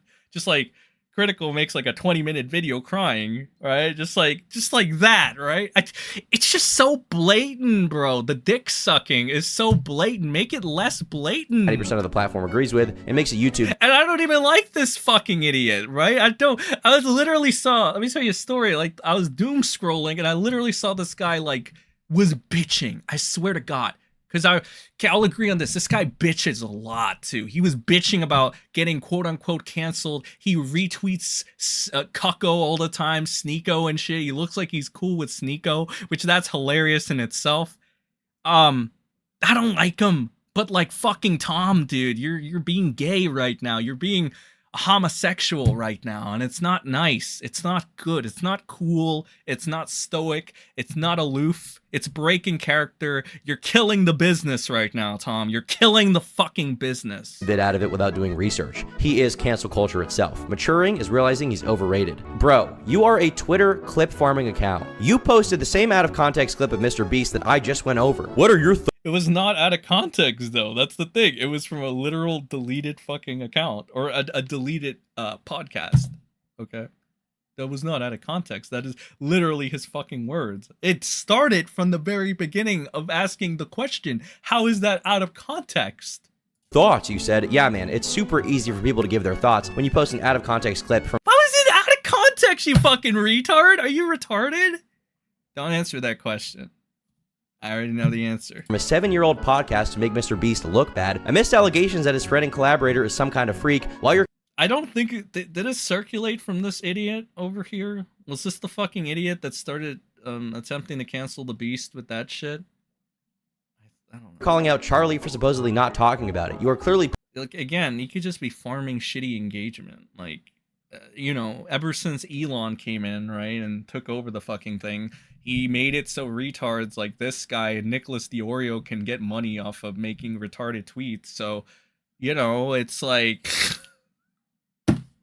hello? Okay, like, I don't know, man. I don't know. Pushing a narrative here. If you want to say that I'm pushing a narrative. Nobody's allowed to push a narrative unless I do it, or unless I sign off on it. Dude, perfect fucking image, dude. What, this guy has a lazy eye. He's mauling right now. I love it when they talk about other people getting mad and them in fact are the ones getting mad. I'm not saying you can't get mad. Just be honest about it, and just be honest about you sucking off Moist right now because you want his fan base or something, bro. Critical makes lazy content, fine, whatever. Maybe he does, but you are not. No, there is no maybe about it. He does. What does he do? By your own definition, by the people you've shat on in the past, he makes lazy content. What are you fucking talking about? Are you fucking retarded? Don't answer that. Rhetorical question. Not in a position to be calling this out whatsoever. Yes, you are. That's like saying a fucking, you know, what is that thing? The fucking customer isn't allowed to tell the chef that his fucking food is shit because they're not a chef. Are you fucking retarded, Tom? Don't answer that. Rhetorical question. No wonder fucking Cyber went to the lollycock instead of you, bro. What the fuck is wrong with you? You really gotten this stale, huh? You know, you should go back to idolizing pedophiles like Big B and saying how they're the greatest content creator ever while getting mad at PyroCynical for doing the same thing your hero did. You should go back to that. This is fucking gay, Tom. This is gay. Whatsoever. In fact, you are. This is come back to Discord, bud, and let's start making like, you know, like the N-word jokes and stuff that you like to do or whatever, right? Because that's cool and base to you. In the least advantageous position to call anyone out for being a lazy clip channel, whatever the He's not even a fucking YouTuber, you idiot! They're two different professions, if you even want to call it that. What? But you see what I mean? This guy gets so pressed over Moist. Now the same account or for Moist. I wanted to call out Hassan Piker, okay? We all know we're big fans of him here, for not talking about the situation. And he includes another clip of Sneako calling him out here. Okay, Hassan. Okay, like what does it just end there? Okay, so he calls out Hassan too. Kind of interested to see what Cuckhole Tom will have to say about that, but not really at the same time. I don't know, man. I just know if it's a slow day, there's gonna be a lot of jimmies that get ruffled. All right, when it's a slow day, a lot of people's jimmies are gonna be ruffled, and they make a big deal out of anything, and they get upsetty spaghetti. But hopefully, little old me won't get anybody mad, because that's the last thing I want. I don't want anybody getting mad at me. Why would I want anybody getting mad at me? I'm just as my good retired friend, semi-retired.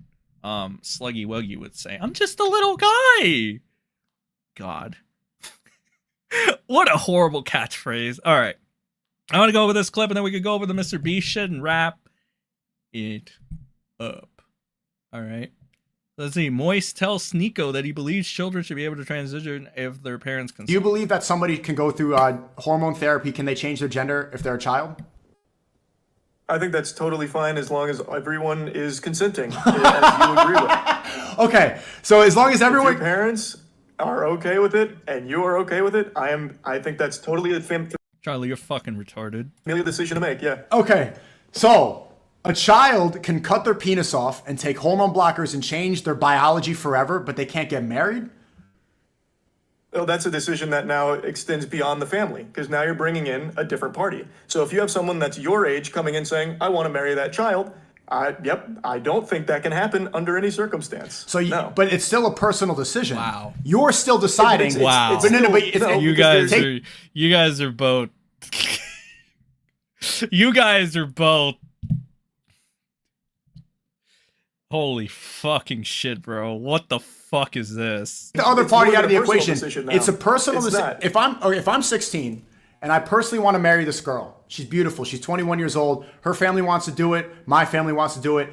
You're saying I can't do that. We're both consenting. I'm ready to go. I'm physically mature, but I'm not allowed to marry because Moist says that woman's a pedophile. But if then the next day I leave it, I'm depressed, I want to cut my penis off, I can go right into the clinic, snip it off, and start taking HRT like Kris Tyson. That's a society that makes sense to you? It is. I believe everyone has complete, I believe everyone has the right to. No way. No.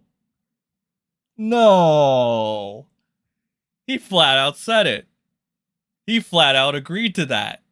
What a fucking idiot. Now, luckily, we live in clown world, so this isn't going to affect Charlie at all. Everybody's a cuckold to Charlie. You already saw, even Turkey Tom, who has a quite sizable fan base, right? He himself is a cuck to fucking MoistCritikal. So what do you think these other fucking cuckolds, like Nikki D, like fucking everybody that's bitching about the Shadman thing, which, I'll be honest, you're allowed to bitch about the Shadman shit. Sure, a lot of people will say it's a long time coming, and I understand why you're doing it now. Because you see, you're going to piggyback off the Kris shit, and you're going to try to make the discourse about Shad so that you can get even and even up a score. It's understandable. I get it. I know how it works. I know the game now. All right? But that being the case, it's like if you're going to moral grandstand about the Shad thing, and you're going to try to cancel anybody that's ever had an interaction with Shadman, right? And you're going to try to shame them, well, you should keep the same energy for Moist, unless you're okay with mutilation. All right. Now I want you guys to ask your favorite YouTubers, your internet heroes, like the Bo Blackses of the world, like the Willie Macs of the world, like the Nick Diorios of the world, like the Turkey Toms of the world. Is this an okay take by MoistCritikal? Do you guys believe in this as well? Hey man, all I'm saying is there are freak shows on every side of the aisle. And it's time that you guys accept that. Because if you're not willing to accept that, well, you're just living a lie, ain't you, pal? Sad, isn't it? It's okay, I'll take it. I'll be the scapegoat. Get mad at me. Get mad. Go ahead. It's okay. It's okay. But seriously, I implore you, ask your internet hero if what Charlie said makes sense. Share that fucking clip, in fact. Tell your favorite internet content, your favorite internet hero, fraud, hero, cool person, and tell them, ask them what they think about what Moist said. Is that a good take? Was that a base take? Fucking clown bitches, bro. I can't be fucked. This Superman asked me if I can stop by this weekend, right? I'm just gonna call him Superman. Superman asked me if I could stop by this week. I can't. And even after this, I already hit you up on DMs. I already told you why. Especially after this, I can't, Superman, because this shit requires some meditation with some so I gotta be away from this bullshit for a little bit. All right, give me at least a weekend to be away from this gay shit, and I should be charged up and ready to go next week. Because there are some, like I said, I do want to talk about Cuck Tom. I do want to talk about Moisty over here, because this was a take, and this is probably gonna be a bitch to get mon. The monetization to me isn't so much like the money. It's more so like I wanted to reach, right? If I had it like Medicare, for instance, right? If I had it like Medicare, where I had a bunch of fucking people, like the Seni squad was more than like 20 people or whatever, and we had like a bunch of people sharing this shit, I'd be like, fine, I would do this shit demonetized like Medicare, like Jim, all right? But like I said, that's why I tell you guys, like and share it, because YouTube ain't gonna do that shit. It's like, it's in the algorithm oblivion, it's in the shadow realm in itself. But I really just want the discourse. I want the discussion to be, what is Moist thinking? What does everybody think of the Moist thing? What does your favorite content creator think of the Moist thing? Because I think it's fair to get their thoughts on the matter, right? I think it's fair. But let's see. Let's just see. What are we at? An hour and 43 minutes. All right, we got an hour and 43. I have to find the video. I luckily have the video. All right, it looks like, you know what? At the very least, we're gonna go for 2 hours and a half. Yeah, we'll do 2 hours and a half. Don't worry. Let me find the video right quick, guys, and then we can play it, because I found it. Yeah, let's see. Let And trust me, this was a fucking bitch to find, bro. Alright.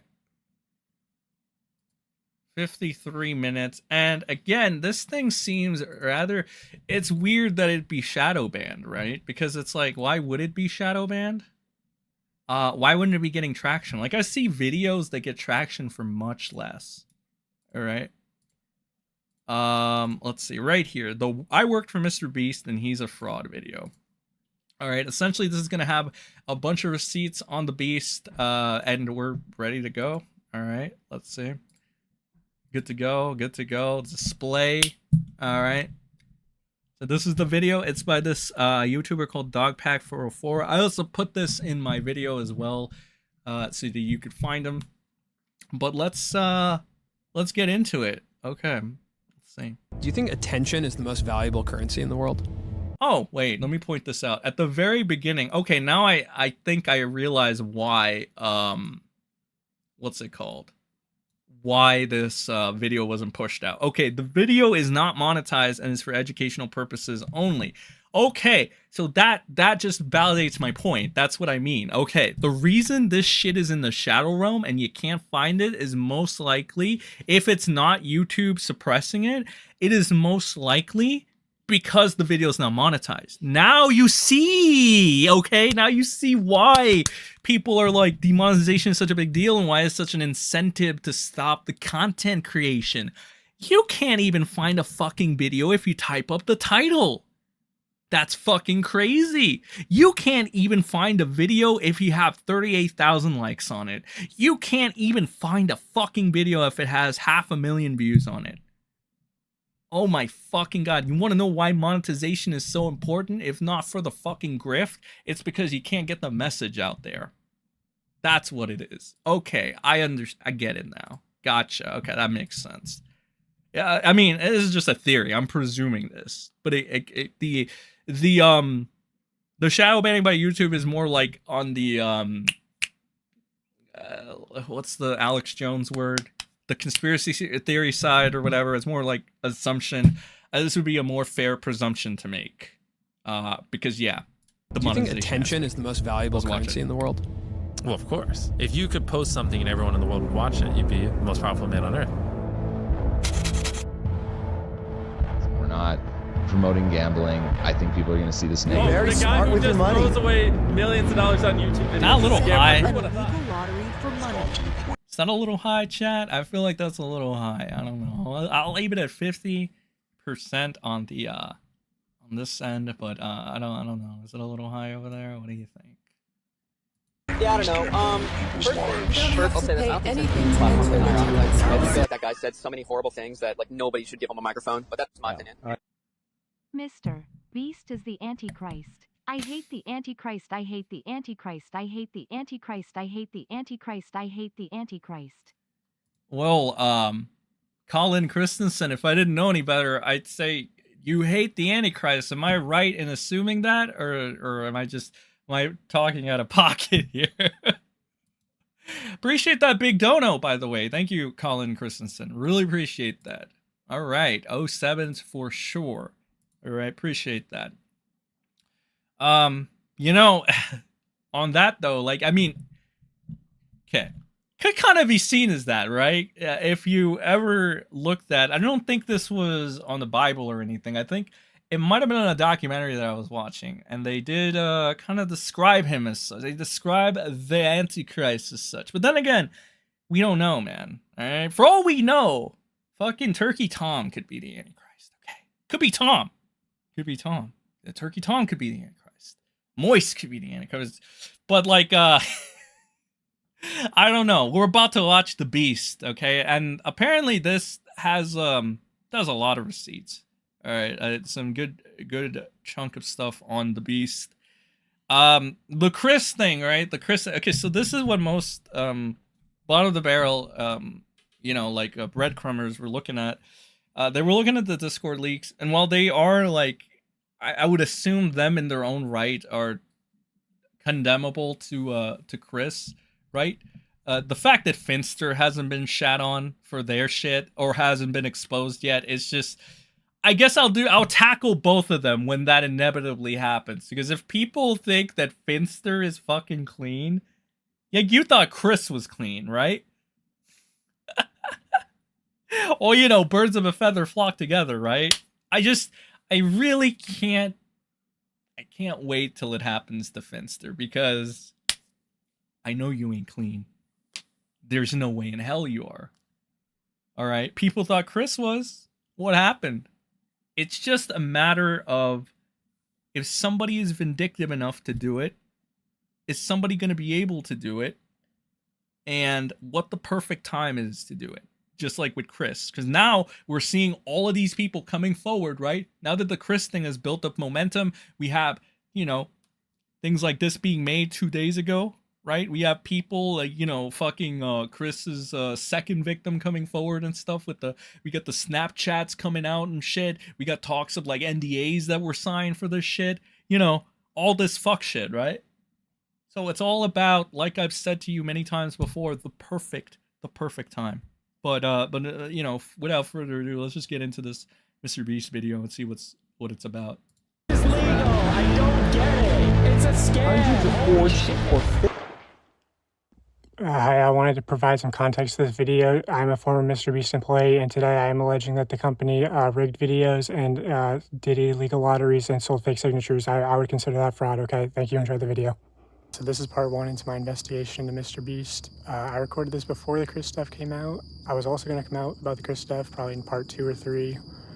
Because I see a lot of people saying like, oh, if you knew, why didn't you come forward? Why didn't you go to the authorities? Well, I was going to come forward. And also like, going to the authorities isn't going to work, because what are you going to say? Like, you heard rumors that this person is this way, or that, you know, there's obviously evidence of like the Shad-based stuff. Like, that's been out for a while.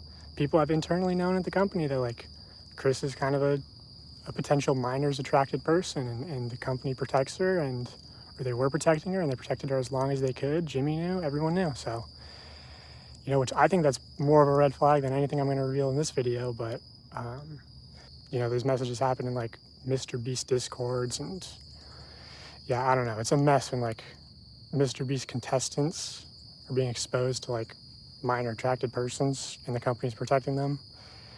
You know, there's a big emphasis at the company of like how to manipulate children, like understanding their psychology and everything, and like seeing that that's sort of used in weird ways. And, you know, there's been like parasocial relationships and, you know, encouraging like almost children simping for these people. And, you know, maybe that's as nefarious as it gets.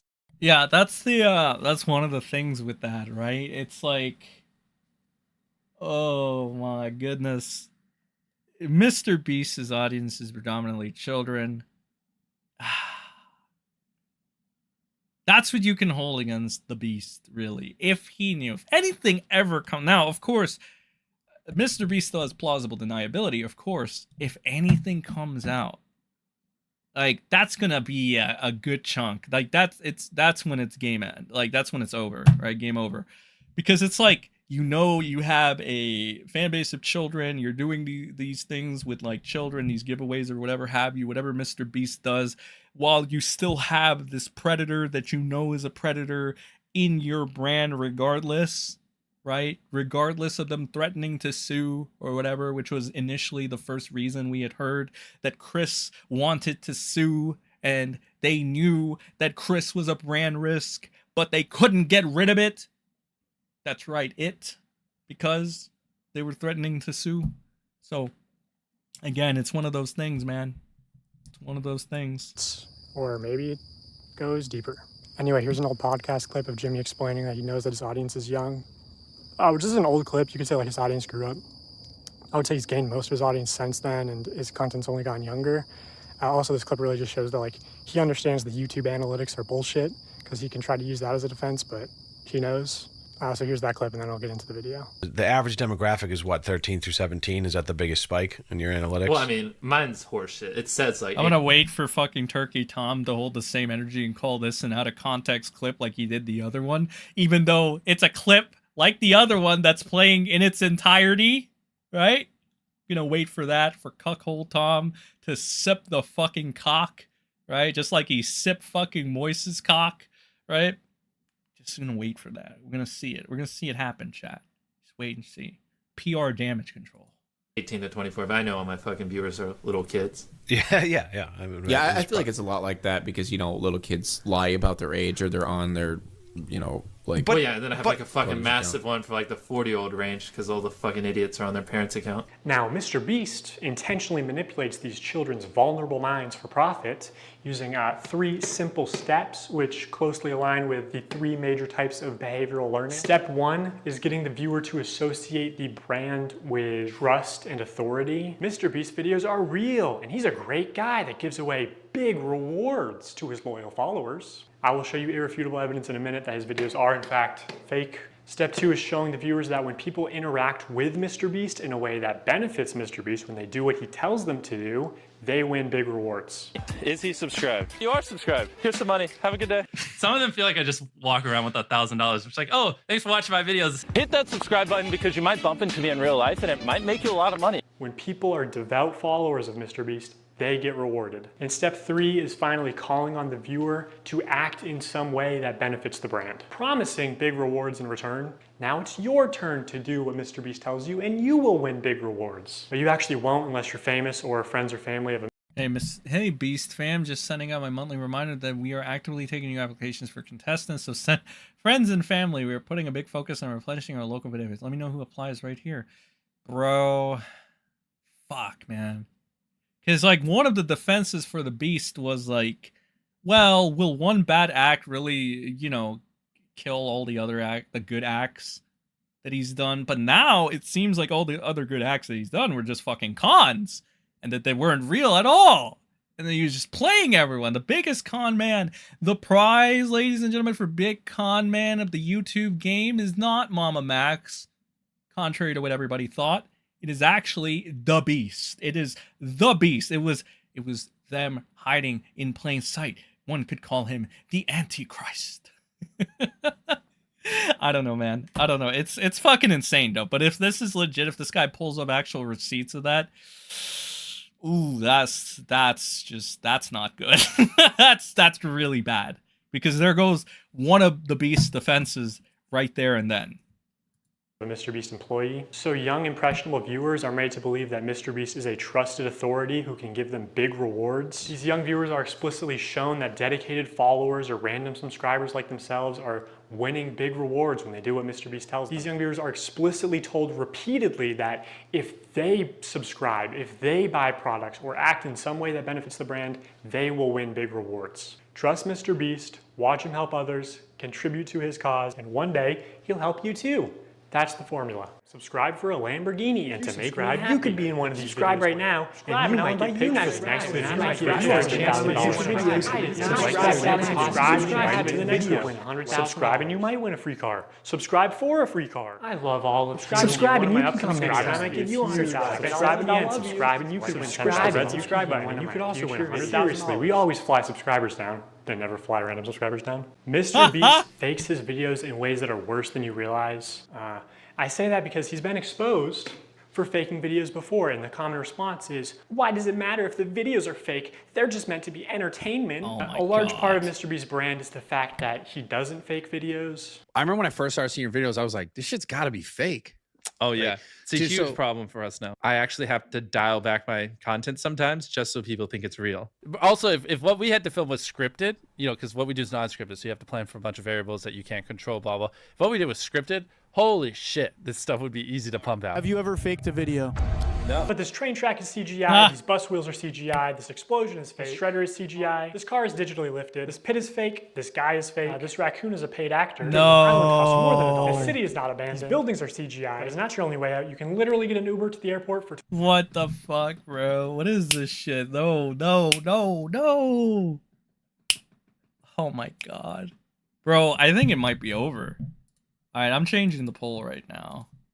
I'll put a poll up that's better for right now. Okay, yeah, we are way past the fucking big topic at this point, bro. Alright, new poll. Is MrBeast cooked?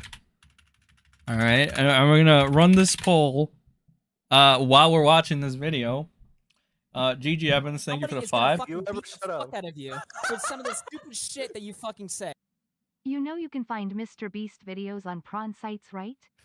I wonder who made that executive decision. Yeah, I wonder too, bro.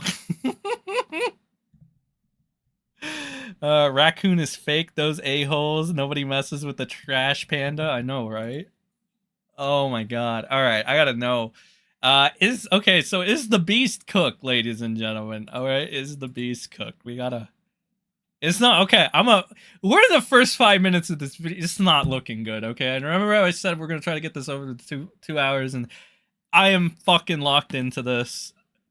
Unfortunately, I'm gonna make an exception. We're going through this entire video. 48 minutes to go. But like right off the bat, it's not looking good for the beast. Okay, it's not looking good for the beast. Shit. Fuck, man. All right, I'm locked in. Let's go over this. Let's go over this. $20. That's not a lurker. It's just a guy. This whole room is fake. This contestant is an actor and a secret employee at MrBeast. They had him dive through this fake door twice. This line is scripted. This action is scripted. In fact, pretty much all the videos with Mac are scripted.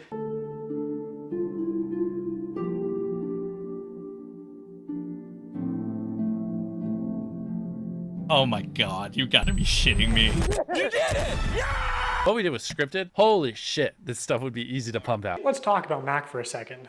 We will die. Do you understand that? I found public records showing that Mac moved from California to Greenville, North Carolina, where Jimmy is located, back in August 2023, 2 months before he appeared as a contestant. According to a former MrBeast employee, this is around the time when Mac started working full-time on the editing team at MrBeast. Also, he didn't just move into any old house, he moved into a $1 million mansion. Now, I'm not gonna dox him, only some asshole would do something like that. After doxing and bullying the pilot some more like a f***ing douchebag, turns to Eric and says, how do I fly this thing? Eric just starts pushing buttons. But I did find pictures of this mansion online, so I fed them into ChatGPT and asked it to create similar images. And this is what it came up with. And it's honestly not that far off. His 6,000 square foot $1 million mansion comes with a movie theater and 7 bathrooms. What are you gonna spend the $800,000 on? I mean, my life's changed now. Yeah, I'm sure that $800,000 is really gonna change your life. What the Mac, fuck? this is a nice car.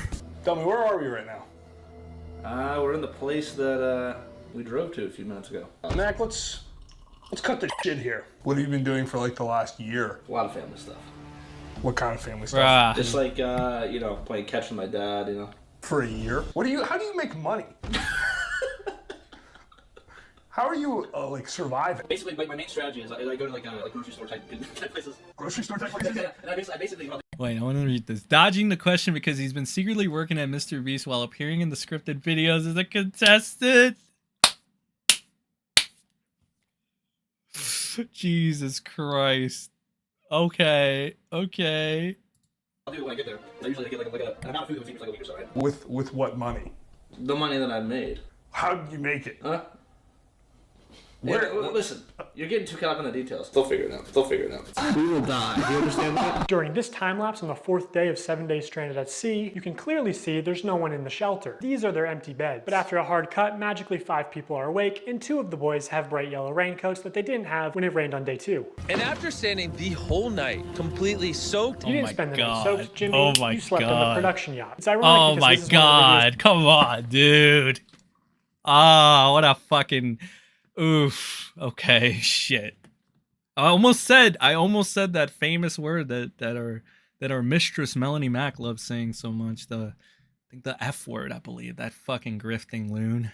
where they claim that they don't Close. fake things. Close one. But no, we have to be the real channel that doesn't fake things. In this video, this wink was added in post. In fact, 58 was actually on the far opposite side of the room from 42, and he just didn't hear him. This whole revenge storyline was added in post. Multiple shots show how timers are edited in post. Timers are edited in post. Timers are edited in post. They also manipulated contestants' audio in post. We got 15 minutes. In general, if anything happens last second, it's fake. Or if you can hear someone's voice but can't see their mouth, the audio could easily be added in post. I literally think I'm gonna kill you. And yes, this lie detector video was also fake. Have you ever faked a video?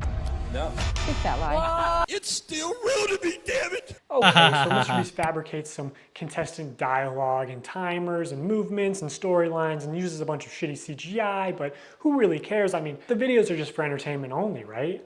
I mean, it's not like he's ever rigged the results of a challenge. That would be impossible because he films with hundreds of random subscribers, right? Wrong. Let's look at this video. Not only were the results of this video completely scripted, but the contestants are not random subscribers. So many people had jobs. Oh, that contestant had to get out for her job? Oh I guess my you forgot she's God. your hiring manager. I actually recognize a lot of people in this video, including Jimmy's own girlfriend. So yeah, the No. random subscribers you see in challenges are actually never random. They're almost always local to MrBeast, and oftentimes friends and family of MrBeast employees, or just the employees themselves. And when they do pull someone from outside of North Carolina, it's usually somebody This is like the ultimate nice guy con, right? Like you got like, but it just, you know what it is too? You know what it is, guys? This tells you a valuable lesson too. The internet is full of gullible retards. And this is something I've said for years on this channel, on different other channels, as hell, anywhere, right? If you were maybe a tweet or so, the internet is full of gullible fucking retards that are going to believe any little thing or believe anything like this is true. And I guess I've been proven right again. Like, I didn't call it for MrBeast, right? I didn't say this guy was going to be a con artist fucking asshole and shit. But I did say generally that this kind of shit happens, and people that believe this kind of fucking mindset, these nice guys, these people, are fucking idiots. That's why when I see the MoistCritikal fans, I cringe, and I'm like, this is fucking retarded, bro. Like, you can't really believe one of Moist's fucking statements from a Reddit post that he pulled out and be like, this is sufficient proof. But again, like, this kind of proves it, right? The fucking internet is full of gullible retards, right? Everybody that's fucking cucked by their network or cucked by fucking bridges that they have to keep, whatever have you. Jesus fucking Christ, man. Now, this has got to be, like, debilitating to some people, knowing that, like, somebody like MrBeast, who appeared to be, like, this good guy, this nice guy, this larger-than-life person that was doing good with his money, it just turns out that he wasn't. I mean, I'm thrown off guard a little bit, you know, because now that one defense I had for him is kind of dead in the water, ain't it? It's like, what good deeds have you done? I hope there's nothing bad, nothing else that's kind of bad, because this already conning your entire audience for this long, it's not a good look. It's not, especially if you want to be the nice guy on YouTube, the good guy, the poster boy since PewDiePie. Not a good look. Not good at all. who's in the industry, who's camera trained, who has built a following.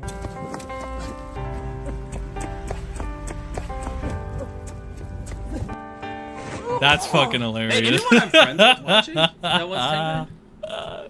They are That's not never good. random That's subscribers. fucked. If you subscribe, you will not win $1 million. And what's even worse is that the results of this video were completely scripted. According to a former MrBeast employee, it would have been a PR problem if the boys had won by a lot. And because so many of the female contestants were MrBeast employees, Okay, I want to read this. Where the results of many videos rank, in 100 boys versus girls, we were told it would be a PR problem if the boys won by a lot.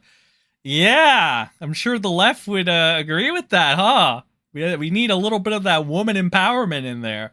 Woman empower. We need to prop the women. All right, we got to make the women, you know, the girls rise. Girl power, girl bosses. Fuck, dude, like this shit is fucking. I can't. Also, we didn't have enough girls to film, so several MrBeast employees stepped in for the video, but mostly had to get out almost immediately. So production was told to get more boys out. To make it closer. Also, at the end, when we divided the circles into 10 parts, there was a shift change of people monitoring the contestants. After that, I noticed no more girls got out. So I think the results were pretty much rigged. employees who got out immediately. Awesome. Production stepped in to actually make the results of the challenge closer. You can actually see some of this happen on camera, like when Jimmy pays one of the boys $10,000 to leave, which is twice as much as the actual prize money. But doesn't make the same offer to the girls. The boys are blowing you out of the water. I paid the one guy who knew how to solve them to leave. Now if you don't win, that was all for nothing. At another point, he gives the girls a camera drone so they would have been able to see how many boys were left. It doesn't work out, but seeing how much they're willing to help them on camera, I'm willing to believe that they did, in fact, help them off camera. You know, apparently at the end, they were only monitoring the boys to see if they stepped on the red line and not the girls, so that the girls would win the challenge. And to be clear, obviously the girls had an unfair start with having so many MrBeast employees get out immediately. You know, I think they all did deserve $5,000 for that, but also the boys should deserve a fair chance at winning, I think. I think that's the expectation when you run a game show. But hey, that was a while ago, so I'm just glad they're not doing another rigged boys versus girls video. So knowing that MrBeast likes the results to be close and that offstage producers can sort of influence how a challenge progresses, I want to show one more example. This is a real-time video, meaning that time elapses the same in the video as it does in real life. Now immediately the intro is sped up, and the timer is clearly added in post, and he clearly touches the laser here, but whatever, let's assume that it's all real time. No. When he reaches the bottom floor, he has to turn these water valves. Now you can tell that these valves aren't actually connected to anything because the water flows out in an instant, and it happens when he's not even touching the valve. The contestant also goes back to the first valve unaware that anything had happened, and he's still able to spin it. So the valve seems to spin freely and isn't actually connected to the flow of water. So you could assume that producers might be off camera with remote switches to trigger the flow of water. And assuming they've tested this, the producers might know how long it takes for the water to clear out of the room, so they can sort of decide on the fly how many turns of the valve it takes, or just when to trigger the water in general to make the results close. And in this video, spoiler alert, the contestant wins the money, so rigging the challenge could be seen as a good thing, but there are many examples of contestants losing. And in traditional media, this kind of rigging is actually completely illegal. We always have the same person tie all the knots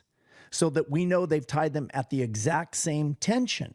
I mean, we get down to inches. And then we have a standards and practices person. And if you don't know what that is, on any kind of a game show where there is a prize, you have to have somebody that ensures that it's fair. They are out there essentially to make sure that we don't do something that would favor one player or one tribe. I paid the one guy who knew how to solve them to leave. In my mind, I'm thinking it's a fair game. But it's not. If they were having problems finding people, they can see kind of what area you're in. And they came to my area many times, and I was in the smallest cupboard. They had like big ones, medium. If you didn't know, MrBeast edited Rosanna and Quackity out of the top 3, creating a fictional story where Logan Paul was top 3. MrBeast does not deny this. Why did you lie? Why did you say in the video that you found Logan literally 1 minute before Zach? I outlasted Logan and was proud of what I accomplished. It actually built some confidence in myself that wasn't there before. I don't know, been a while. Let's call and figure it out. Ooh. No fucking way, dude. There's no way this is a reality we're living in right now. That's so fucked up. Holy fucking shit. Holy fucking shitballs, bro. Let me real quick. What's that poll at right now? What are we at? MrBeast's cook, 78% say he is, 22% say he is not. Okay, well, Jesus. Medium ones and small ones. I contorted this little 4'10" body into the smallest space, and I was in there for hours. And they didn't even open the door because they were like, a person can't even fit in there. So they went in there and they opened all the cabinets, and my heart was like, oh, they're gonna find me, they're gonna find me. And then I could hear them saying, like, she's not here. I don't know what you're talking about. Like, she's not here. The other thing that they said is absolutely no climbing in the air vents or the ceiling. And they said it's because they do all their wiring in the ceiling. So I am up here. Okay, I feel good about this spot. If it was held accountable, especially because this was a YouTube original production, Zach would have been eliminated for cheating. He broke the rules, and guarantee you, if I climbed in the ceiling, MrBeast would eliminate me. He was in the ceiling! Also, I think some of the MrBeast If I climbed in the ceiling, MrBeast would eliminate me. He was in the ceiling! What does that say? Pause if you want to read. Creator Games was not for charity. Creator Games 2 and 3, Trivia Hide and Seek, had nothing to do with charity. The winners of the competition would receive prize money under the vague condition that they give the money to their fans. Hey, my cousin is a fan of my videos. Zach King made 2 highly viewed monetized videos with the prize money. Both the winners of the Creator Game 1 and 2, the Emilio sisters and Zach King, were accused of cheating. MrBeast does not care about fairness in his competition. He only cares about making the best video possible. The trivia tournament also had multiple factual mistakes no one seemed to notice. Spell possum and the oldest living animal question, correct answers were wrong. Ensuring fairness in challenges like this is not difficult, but MrBeast thinks it makes videos worse, so he doesn't do it. Oh, shit. TikTok star Charlie blah blah blah, blah was accused of cheating on trivial questions after winning a 300,000. Oh Lord have mercy. Okay. Also, I think some of the MrBeast giveaways have been fake, but I'll get to that later. So now that I've explained some of the ways that MrBeast lies to build trust with his audience, I want to go on to explain how he exploits that trust for profit through running illegal lotteries, selling fake signatures, giving children diabetes, and more. A call to action is simply when you tell the viewer to do something, saying subscribe is a call to action. Early in his career, MrBeast found a better... It's time for my call to action, ladies and gentlemen. If you're still here, if you're still vibing with me, make sure to like the video or like the stream, whatever. Yeah, I'm gonna leave the VOD up and stuff, but you know, I think after a couple of those famous Sen rants, I think we're gonna be a little behind on the algo, right? You're gonna be a little limited, if you will. So if you can rectify that situation, because YouTube isn't gonna do it for me, because the networkers out there ain't gonna do it for me, I'm not gonna have that speed run, unfortunately. I'm gonna have to call to action you, whoever's out there, to like and share the stream. Now let's continue on with the video. Version of this where he takes a call to action and he adds positive or negative reinforcement to it. Now, as adults, we can recognize that subscribe for a cookie is a joke. It's not a real offer, but again, MrBeast's audience is primarily children who may have authorities in their life that actually use sweet treats or video game detentions as forms of reinforcement, and you aren't born understanding sarcasm. Whatever the reason, these reinforced call to actions are more effective than just saying subscribe. Oh, but there's an even much better version. The call to action giveaway. If you guys want to win a brand new PS5, all you have to do is subscribe to my channel. I can't believe people are still doing fucking giveaways. Holy shit, it's so annoying. Stop this fucking shit. I'm so tired of it. Fucking 10 years of YouTube, people are still like buying subs for this shit. Over the next 7 days, I'm gonna be giving 1,000 random people that subscribe a free Samsung Galaxy S24. How is this legal? Charlie has no brain cells left. LMFAO. Oh fuck me, what the hell just happened? I usually hate developments that happen while we're doing another subject, but if Alfred said there's something up, he's hitting the bat signal right now. What is happening here? GG, this better include a oh, it does include a clip. Oh no, it doesn't. What the fuck is this? MoistCritikal to Sneako. Yes, I think it's fine if kids consent to get gender reassignment surgery. Sneako, would you think that as a kid back then? MoistCritikal says, what? No, as a child, I wouldn't comprehend or understand sex change. Charlie is not paying attention to himself now. Yeah, if you can get that clip, I'd love to go over it. I'll appreciate the 2. I'll give you that.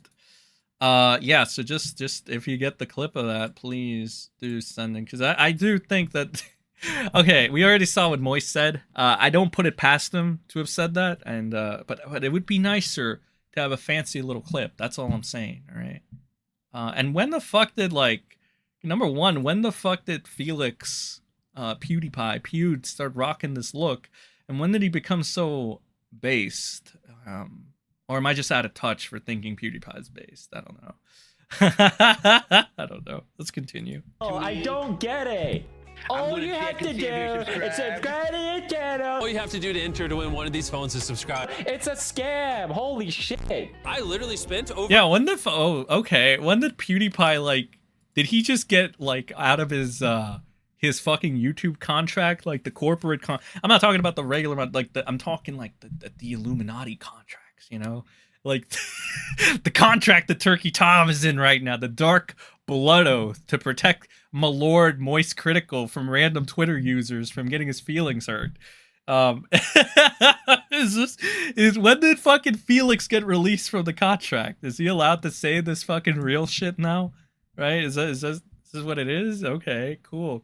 For $1 million on these phones, and we literally found him 1 minute before Zach. I spent over $1 million on these phones. All you have to do to enter is hit that subscribe button. Samsung, I just want you to love me. So yeah, that's what a call to action giveaway is. At best, they are a way to buy subscribers, but much of the time they are legitimate scams. Either a YouTuber doesn't actually give away a prize, or in the case of these live streams, they are illegal lotteries where the only way to win a prize is by making a purchase. And obviously, I'm not a lawyer, so I'm just gonna show you the law and then show you irrefutable evidence of what's being done, and you can make your own conclusions. The FTC defines a lottery as containing 3 elements: a valuable prize, random chance, and consideration, which can be time or effort, but in most cases is just payment. To successfully run a contest or a sweepstakes, you must eliminate one of these factors. A contest, for example, eliminates chance, and a sweepstakes eliminates consideration. In determining if any MrBeast giveaways have been illegal lotteries, we need to identify a prize, which is distributed through random chance and cannot be won without spending money.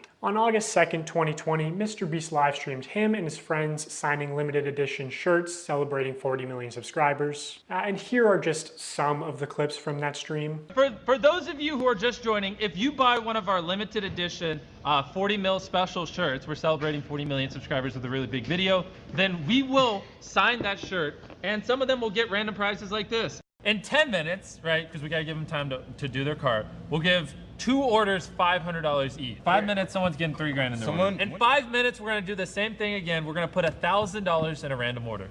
2 minutes, newest order gets $2,000. Good luck, everyone. I do gotta commend this person too for their, assuming they did the editing, right? They're doing a good job. And it must have been tedious as shit. I'll tell you, as somebody that doesn't like editing anymore, not only because you know, I always run into this problem when I render, and I feel dumb for putting in 20 minutes of effort into it just to have it freeze in the middle.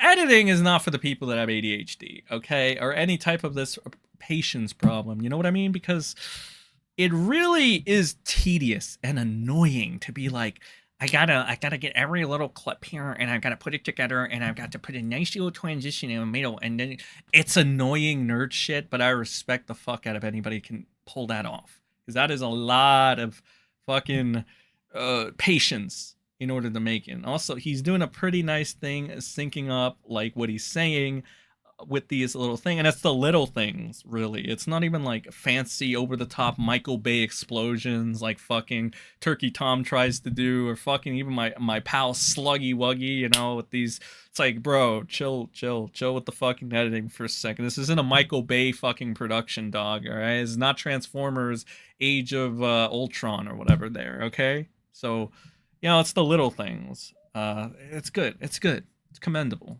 Everybody. So this was a 6-hour live stream.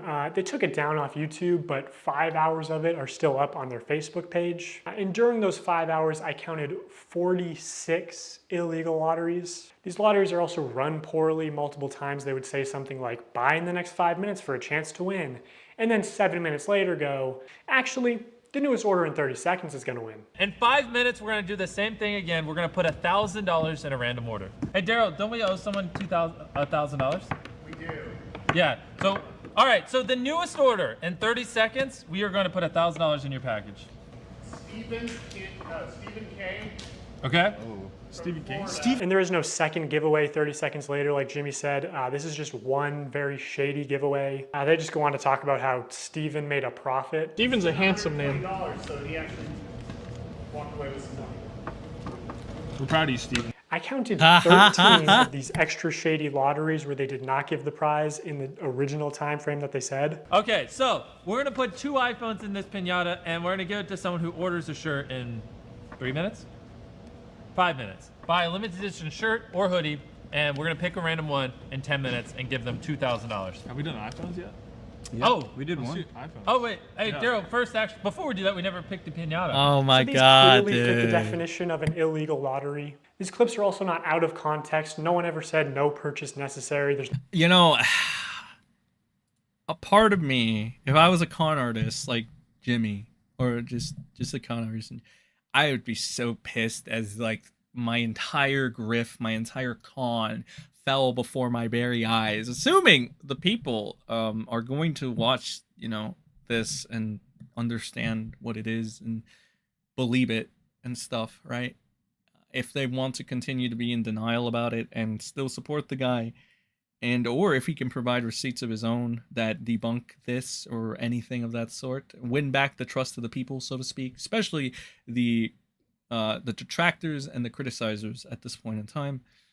Oh fuck, this con is done. Like it's just personally, I see it. Yeah, there's just, how are you going to be able to con people again? Like I know I go off and I rant and I see people are stupid, and generally that's kind of leaning on the right direction, but I'd like to believe that some people still can see this and be like, okay, this is, we're being fucking fucked with. This is the, you know, like there's just no way he can continue this.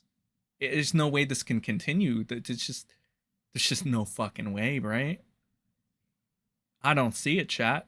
I don't see him coming back from this. I see it's just his entire con has been obliterated, and it's all because his friend, who he always moral grant stood for and defended, is just kind of fucked them, didn't he? Like, again, just to the Sunny V2 video, while you can make the argument, you know, oh well, it wasn't his identity that fucked Jimmy over. It was actually, yeah, it was them getting Dr. Disrespect freaky with a minor. That's what fucked them. But like Sonny's title, kind of though, it was right. The title was right, at least. So, you know, fucking bad. It's just not good. Not good at all. Nothing in the description or on the website. At one point, MrBeast is informed that they ran out of PlayStations, and he says, "Are we trying to not sell merch?" Our city is sold out of PlayStations. We don't have any. We have to give away. Are we trying to not sell merch? So he clearly knows that they're making more money by running these illegal lotteries. Another shady thing he did was constantly suggest that they're doing too many giveaways to make a profit. My guy over there doing the numbers is like, stop, please. Like, you do realize every time you give away an Xbox and $1,000, you don't make money. I'm like, oh, I know we're not gonna make money. What are we doing, guys? We're gonna check after the stream and it's gonna be like, oh no, what a waste. Yeah, I know. We're gonna break neutral. When there was just no way they were ever even close to losing money on this stream. I don't know who this is, but you just got a pair of AirPods. Oh my gosh, we're not making money. Guys, we need to stop giving everyone something. We've just lost like 7 almost everything that someone's bought, we put something in their package. I'm not gonna make money. In 5 hours, they gave away about $50,000 worth of stuff and sold over 50,000 t-shirts. Selling these t-shirts at $42 each, profit margin would be about $22. But even if they were making like $1 per shirt, they would still be fine. Also, by my estimates, only 1 in every 1,600 orders actually won a prize. And I guarantee he has real-time analytics on his laptop. He knows they make more money every time he says, "Oh my God, guys, we're giving away so much stuff. We're not even gonna make a..." Yeah, I mean, in hindsight, him being excessive about that is kind of a red flag in itself. Like, oh my God. With some people, you can be more like cynical about it and look at it and be like, it's obvious, like, you know, but like, it's always the nice guys that make it so difficult. I guess that's why it's the nice guys that can pull off these cons and get away with this shit and play the game better than most, right? Because it's so difficult to hate a nice guy. It's so difficult to be cynical to somebody that presents themselves as such a nice person. And I think that's where your good pal Sen fucked up as well. They saw MrBeast and I'm like, I got infected, ladies and gentlemen. I'm like, there's a good person out there after all on the internet. Only for me to have egg on my face this one time. It's one time. You know? But then again, I was never a MrBeast stan like that, so, you know, I chose to believe, ladies and gentlemen. I chose to believe! And I guess I shouldn't have believed. I don't know, man. Fuck. That is ew, bad. No bueno. Not good. Profit. Please, don't you want me to make a profit? That's why he keeps saying it. Also, they just don't show how winners are picked, so it's probably not actually random. You know, humans have biases. Imagine Jimmy tells the guy off camera, "Hey, pick a name right now," and he sees 2 names. One is easy to pronounce, one is not. This is why lotteries are heavily regulated, to ensure fairness. Also, obviously, you have to be 18 to play the lottery. It's gambling. MrBeast isn't just promoting gambling to children here, he's running the casino. And this isn't even close to the worst stream he's done. 4 months later, MrBeast signed shirts again, but this time it was a 24-hour live stream with way more illegal lotteries. And by the way, the rest of these streams were taken down shortly after upload, so all I have is some old clips and Reddit threads talking about them. Now this stream did say, we are doing a ton of giveaways, no purchase necessary, in the description. But to be eligible to win most prizes, you had to make a purchase. Would you guys prefer, that we throw money in random orders or that we throw items in random orders? Yeah. Somebody screamed in chat, I want to switch. Hey. Buy a shirt. In 30 minutes, we are giving away my car to someone that buys merch. Which each giveaway is its own independent event. You can't give one prize to someone who buys something and a different prize to someone in chat. The prize where you have to buy. Oh god, in hindsight, people really, again, should have thought, this is too good to be true, mate. Oh, that's so fucked up, dude. Oh my god, whatever. It's crazy. It's crazy. Something is still an illegal lottery, which obviously MrBeast knows this, but you know, he's a poker player. He likes a little bluffery, a little plausible deniability, you know, pretending to be. Hey, we use that word. Hell yeah, we use that word. Good shit. Ignorant of the law. You know, YouTube's a little different than this. Yeah. Because YouTube, I can just do stuff like that. I can just be like, you know what? Pull up a database of 100 people that bought chocolate bars and pick 100 random ones. Got it. I think I can do that over here. I don't know. So I don't want to say anything. And then someone be like, yeah, actually, that's illegal. Right. I could not find any way to enter the big Tesla giveaway without spending at least $42. And we're giving away a Tesla to someone random who bought stuff. They also gave away 24 tickets, which gave you the opportunity to be in a video. Again, most of these tickets you had to make a purchase to win. One random person that buys in what time frame? 10 minutes. We're going to put this in someone's order that buys something. And we're going to have 24 people. We're going to put them in 24 different circles. $1 million on the line. Have some fun. You know what I'm saying? Also, this video never happened. There is no MrBeast video of 24 people in circles competing for $1 million. Unless it ended up being 100 people in a circle competing for $500,000, but that's a smaller prize and much worse odds. So like, did they just pocket the money or what? Hey, it's the pilot guy. No. No. No. Wait, he's about to be the. No. Oh my god, it's over. It's just. No. Bro, there's just no fucking way. Oh my god, that's heartbreaking, man. Jesus fucking Christ. First one out? That's unlike him. Even though you got out first, I still have a prize for you. Just wait here. Oh, first person out gets a car, and it just happened to be your friend Mac. Another thing that just annoys me is Jimmy constantly says during these live streams that he's just doing this for fun because he loves giving things away. Oh, and I just like giving away stuff. It's kind of fun to me. Imagine you just lost a bunch of money at the casino, and the owner comes out and he says, guys, the reason I do all this, I just love giving away money. Jesus fucking Christ. Also, you're 7 years old in that example. It's insane that he can flip these massively profitable illegal lotteries targeted towards children as an act of generosity. I'm going to give you guys a few minutes. Yeah, I don't see like the moral outrage here. These are two people that like, I'm just being a jackass now, but I don't see any of the grifters and like the pretend moral arbiters and the outragers out there bitching about fucking MrBeast or Moist and their questionable behavior as much as, you know, Shad Man, right? Which again, I'm like, I'm not defending Shad, but where are your priorities at? Are you guys just taking the safe thing? Or are you taking the thing that you know is going to work for your dimwits? Or what's going on, pals? Like, there seems to be a bigger picture at play here, and you guys seem to be awfully quiet about this shit. It wouldn't happen to be about certain things, would it? Retarded shit that I've been exposing on the interwebs, maybe? I don't fucking know. I don't know. And I am going to get Kennedy'd one of these days. Mark my words. To go place an order at shopmrbeast.com. anyone watching any of the lives. And we're going to throw iPhones in some of them. And again, there are very few videos of this live stream on the internet. I think MrBeast probably copyright strikes re-uploads. But almost any clip you do find will have some new violation of internet gambling or sweepstakes laws. I thought it was him. I was like, keep going. Wait, really? Let's go! Wait, it's literally like his initial. Who is it? My cousin. Wait, really? Actually, that's illegal. Some of the common complaints we see in threads about this live stream are that they only signed large t-shirts. So when they selected an order to give a prize, it was apparently always a large or extra. Dude, I'm gonna be honest, this motherfucker might get sued.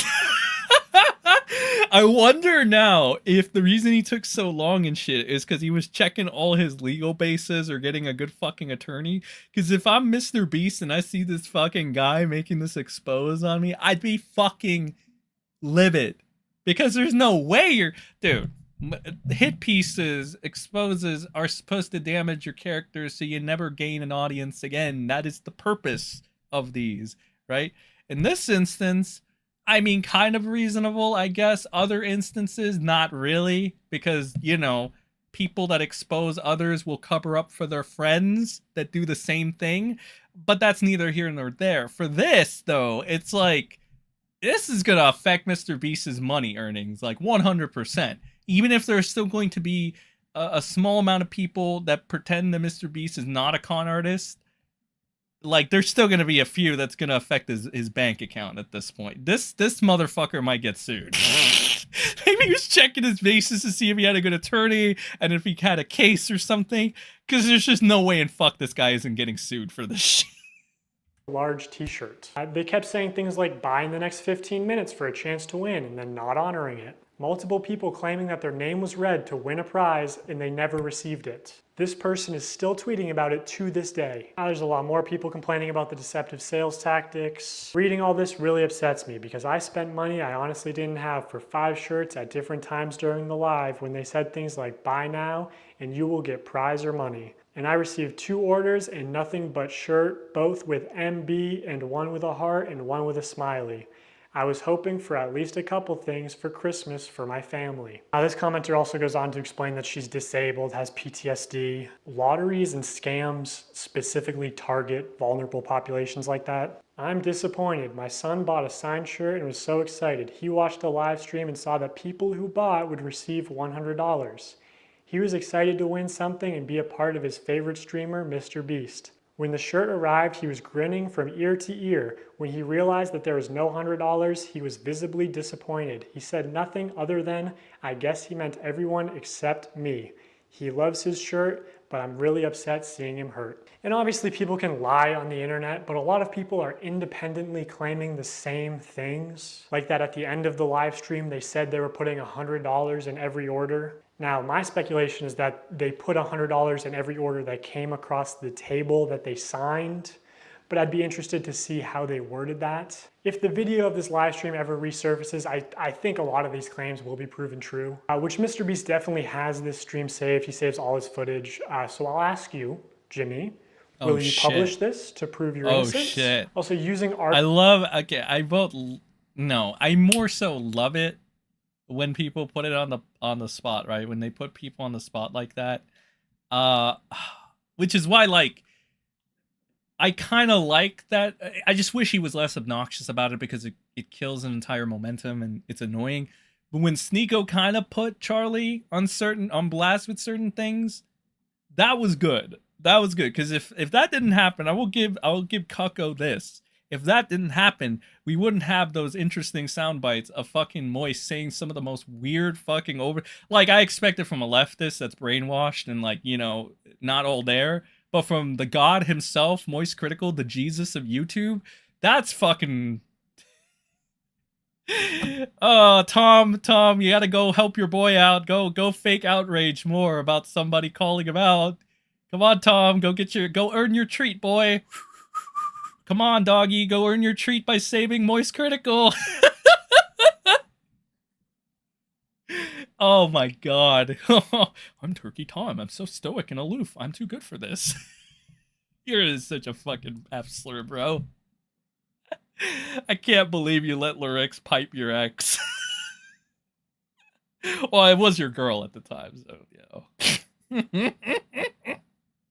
Archive.org, we can see what the website looked like on the day of the stream, and while there's no mention of any sweepstakes whatsoever, it does say this limited tee signed by MrBeast and crew, but the description says it's signed by a member of the MrBeast crew, and it doesn't say anywhere that other members will sign MB, deceiving people into believing it was signed by MrBeast. So here's a clip of Tyler forging, or not, maybe not forging, using MrBeast's signature. So Tyler signs MB, which is MrBeast's signature. Then he covers it, signs his own initials, TC, smirks, looks around, and then quickly slides the shirt away.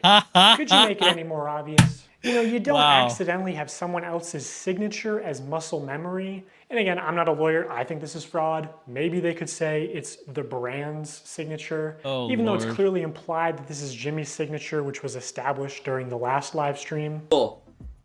Hey! MB, MrBeast. So this is MrBeast's signature. No way, this one was signed by MrBeast. It's just got the MB, but that means it's signed by MrBeast. That's obviously his, MrBeast. This is so cool. That's obviously his, MrBeast. You know, some people bought these shirts as collector's items or even investments, and this puts into question the authenticity of all MrBeast signed merch, which otherwise could have been very valuable one day. This was clearly muscle memory, and judging by his body language, he knew he exposed this. Even Tariq notices Tyler slip up and immediately looks... Yeah, you can tell by how he immediately fucking covered it up, too. Let me go back on that. Okay, hold on. Which otherwise could have been very valuable one day. No, I'm being a little this was clearly muscle memory, and judging by his body language, he knew he exposed this. The cover-up. The cover-up. Even Tariq... He even looks to the side. It's so comical because it's just like out of a cartoon, bro. He even looks to the side. Notices Tyler slip up and immediately looks into the camera, looks guilty, and then readjusts his body and rubs his hands. Dude, I'm gonna be honest. I thought I was autistic about this shit. This motherfucker's probably autistic too. Like, he's reading this shit and he's picking up on it, bro. He's picking up what... listen, I'm picking up what you're putting down, bro. I see it too. I see it too. That's fucked.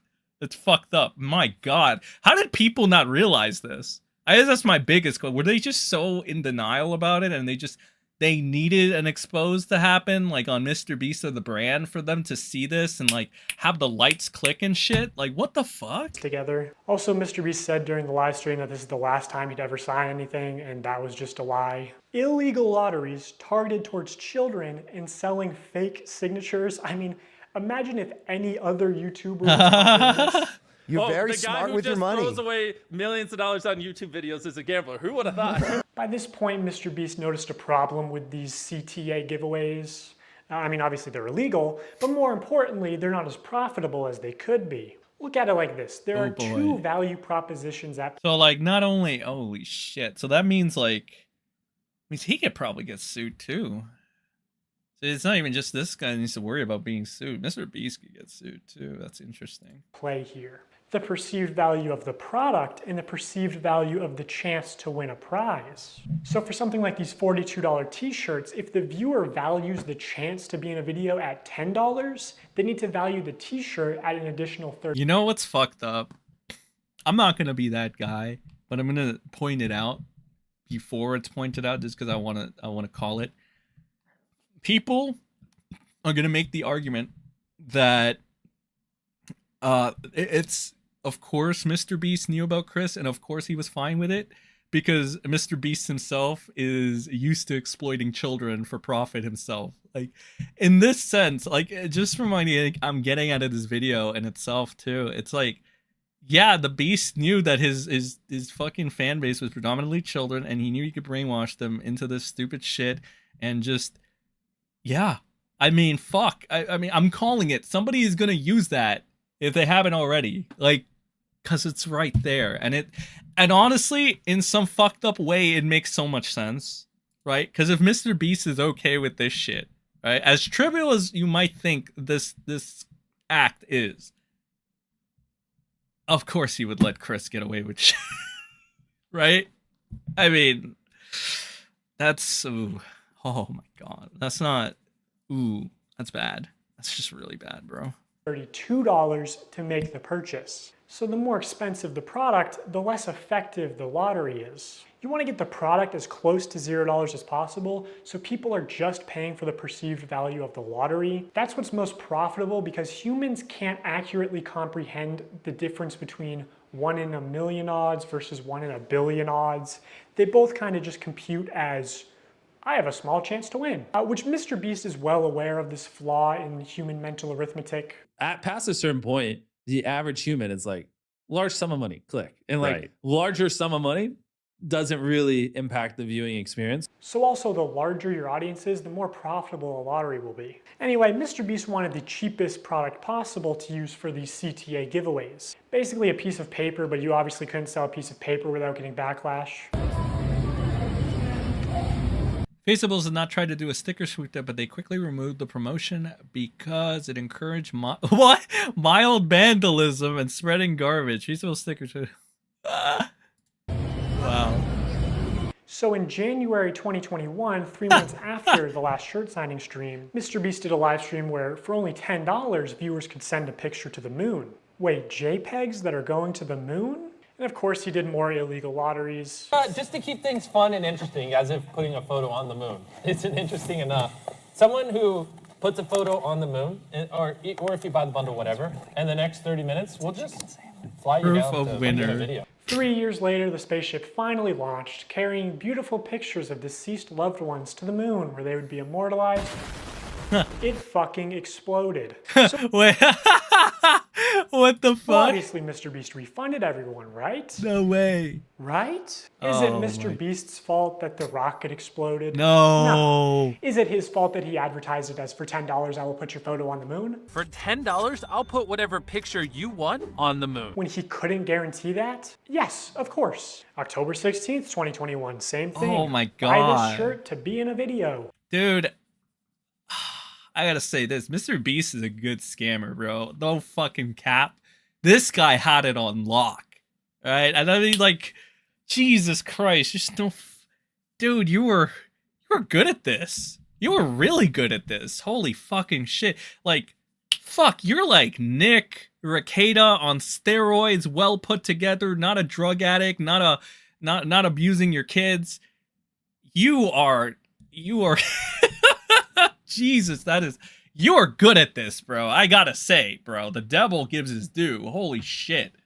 Shopify dashboard. We just have like a random number generator, and then like we just put the number. Like if there's 1,000 orders, we just put it, picks a number between 1 and 1,000, and then my people give me the name. So the first person that we're inviting to be in our Squid Game, if you want to enter, click the link in the description, buy the shirt or hoodie, is Alonzo. Pause if you want to read. The website did have a no purchase necessary link hidden at the bottom of the page, but there was no mention of this anywhere on the stream. The title was literally buy this shirt to be in a video. And MrBeast said they were selecting random winners from the Shopify order list. All the clips I saw were the same thing. Buy in the next minutes for a chance to be in the video.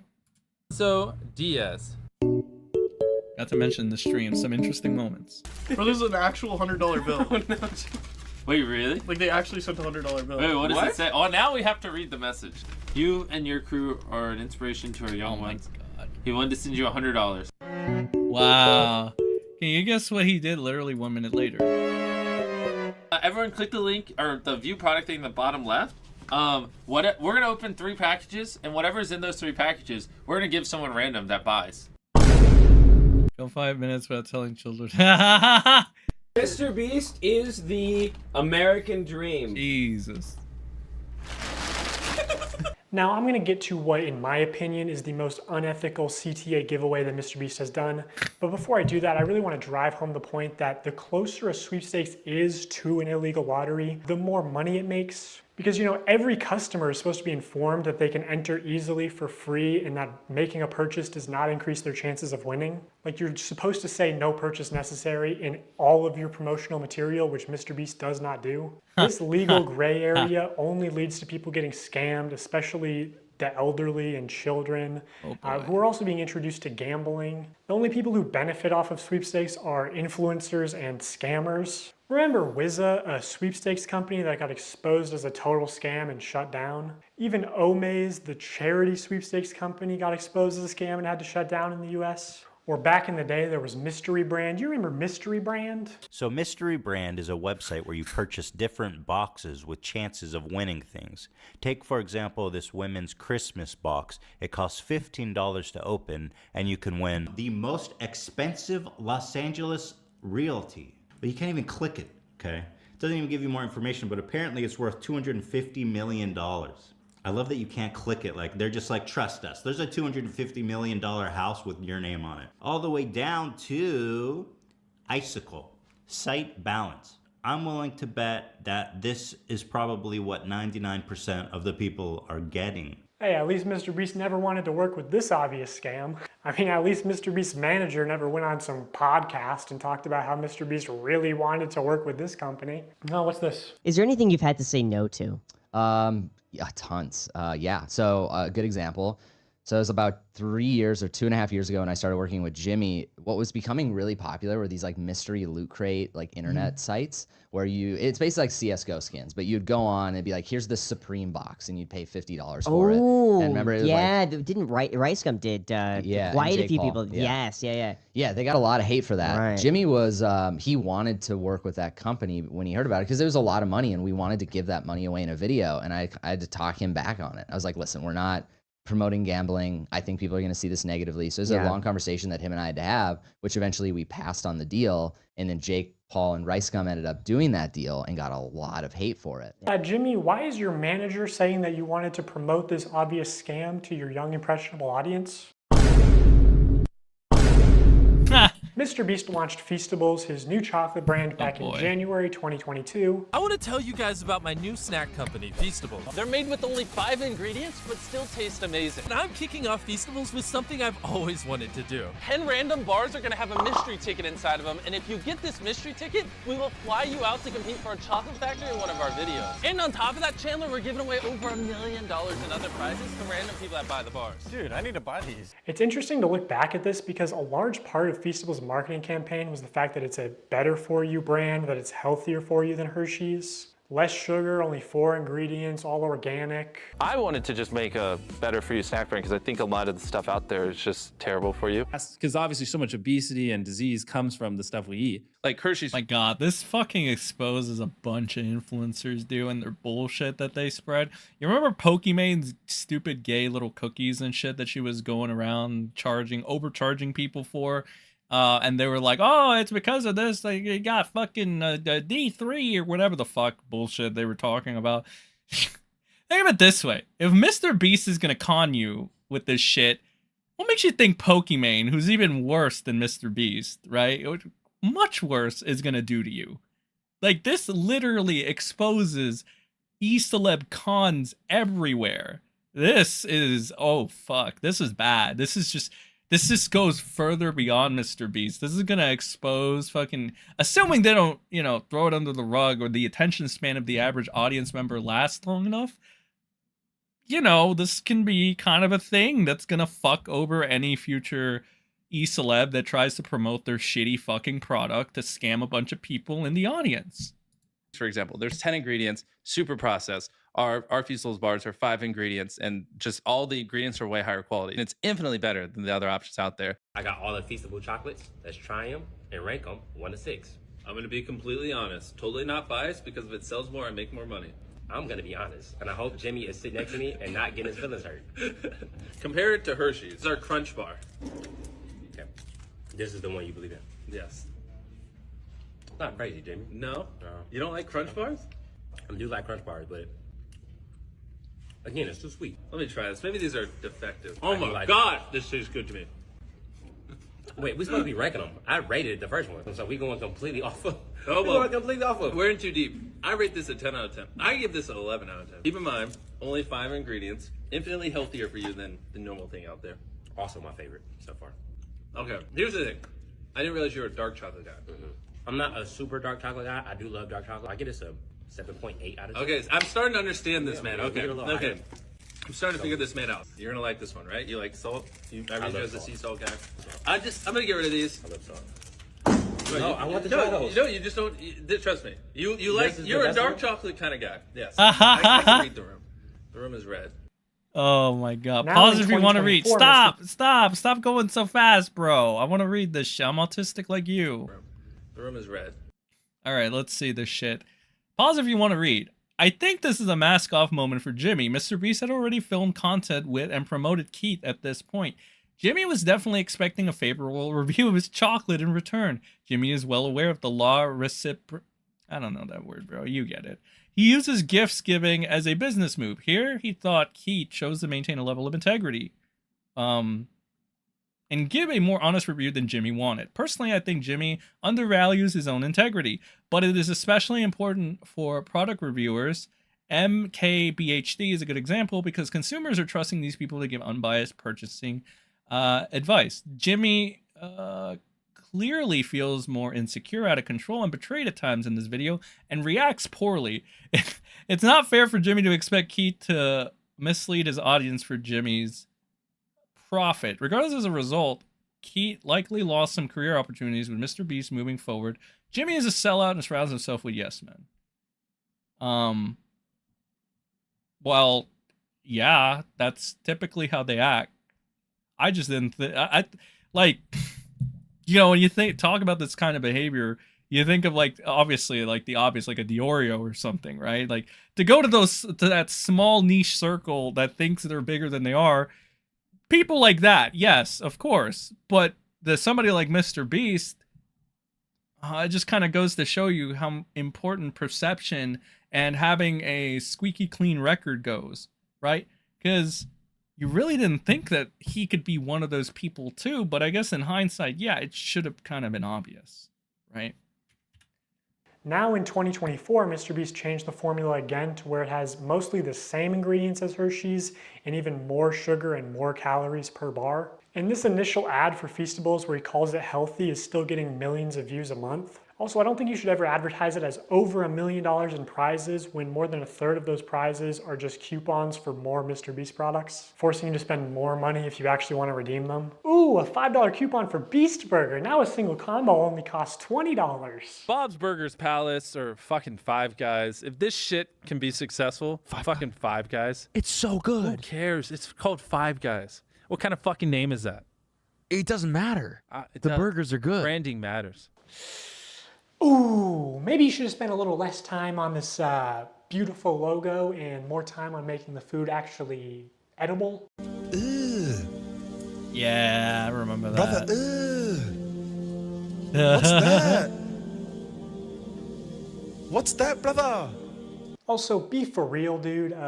Five Guys has a nice, clean, appealing aesthetic. You know, the name suggests humble beginnings. This is like a 8-year-old sloppy cotton candy piss burger. It literally looks like a piss burger. This guy's cooking MrBeast though.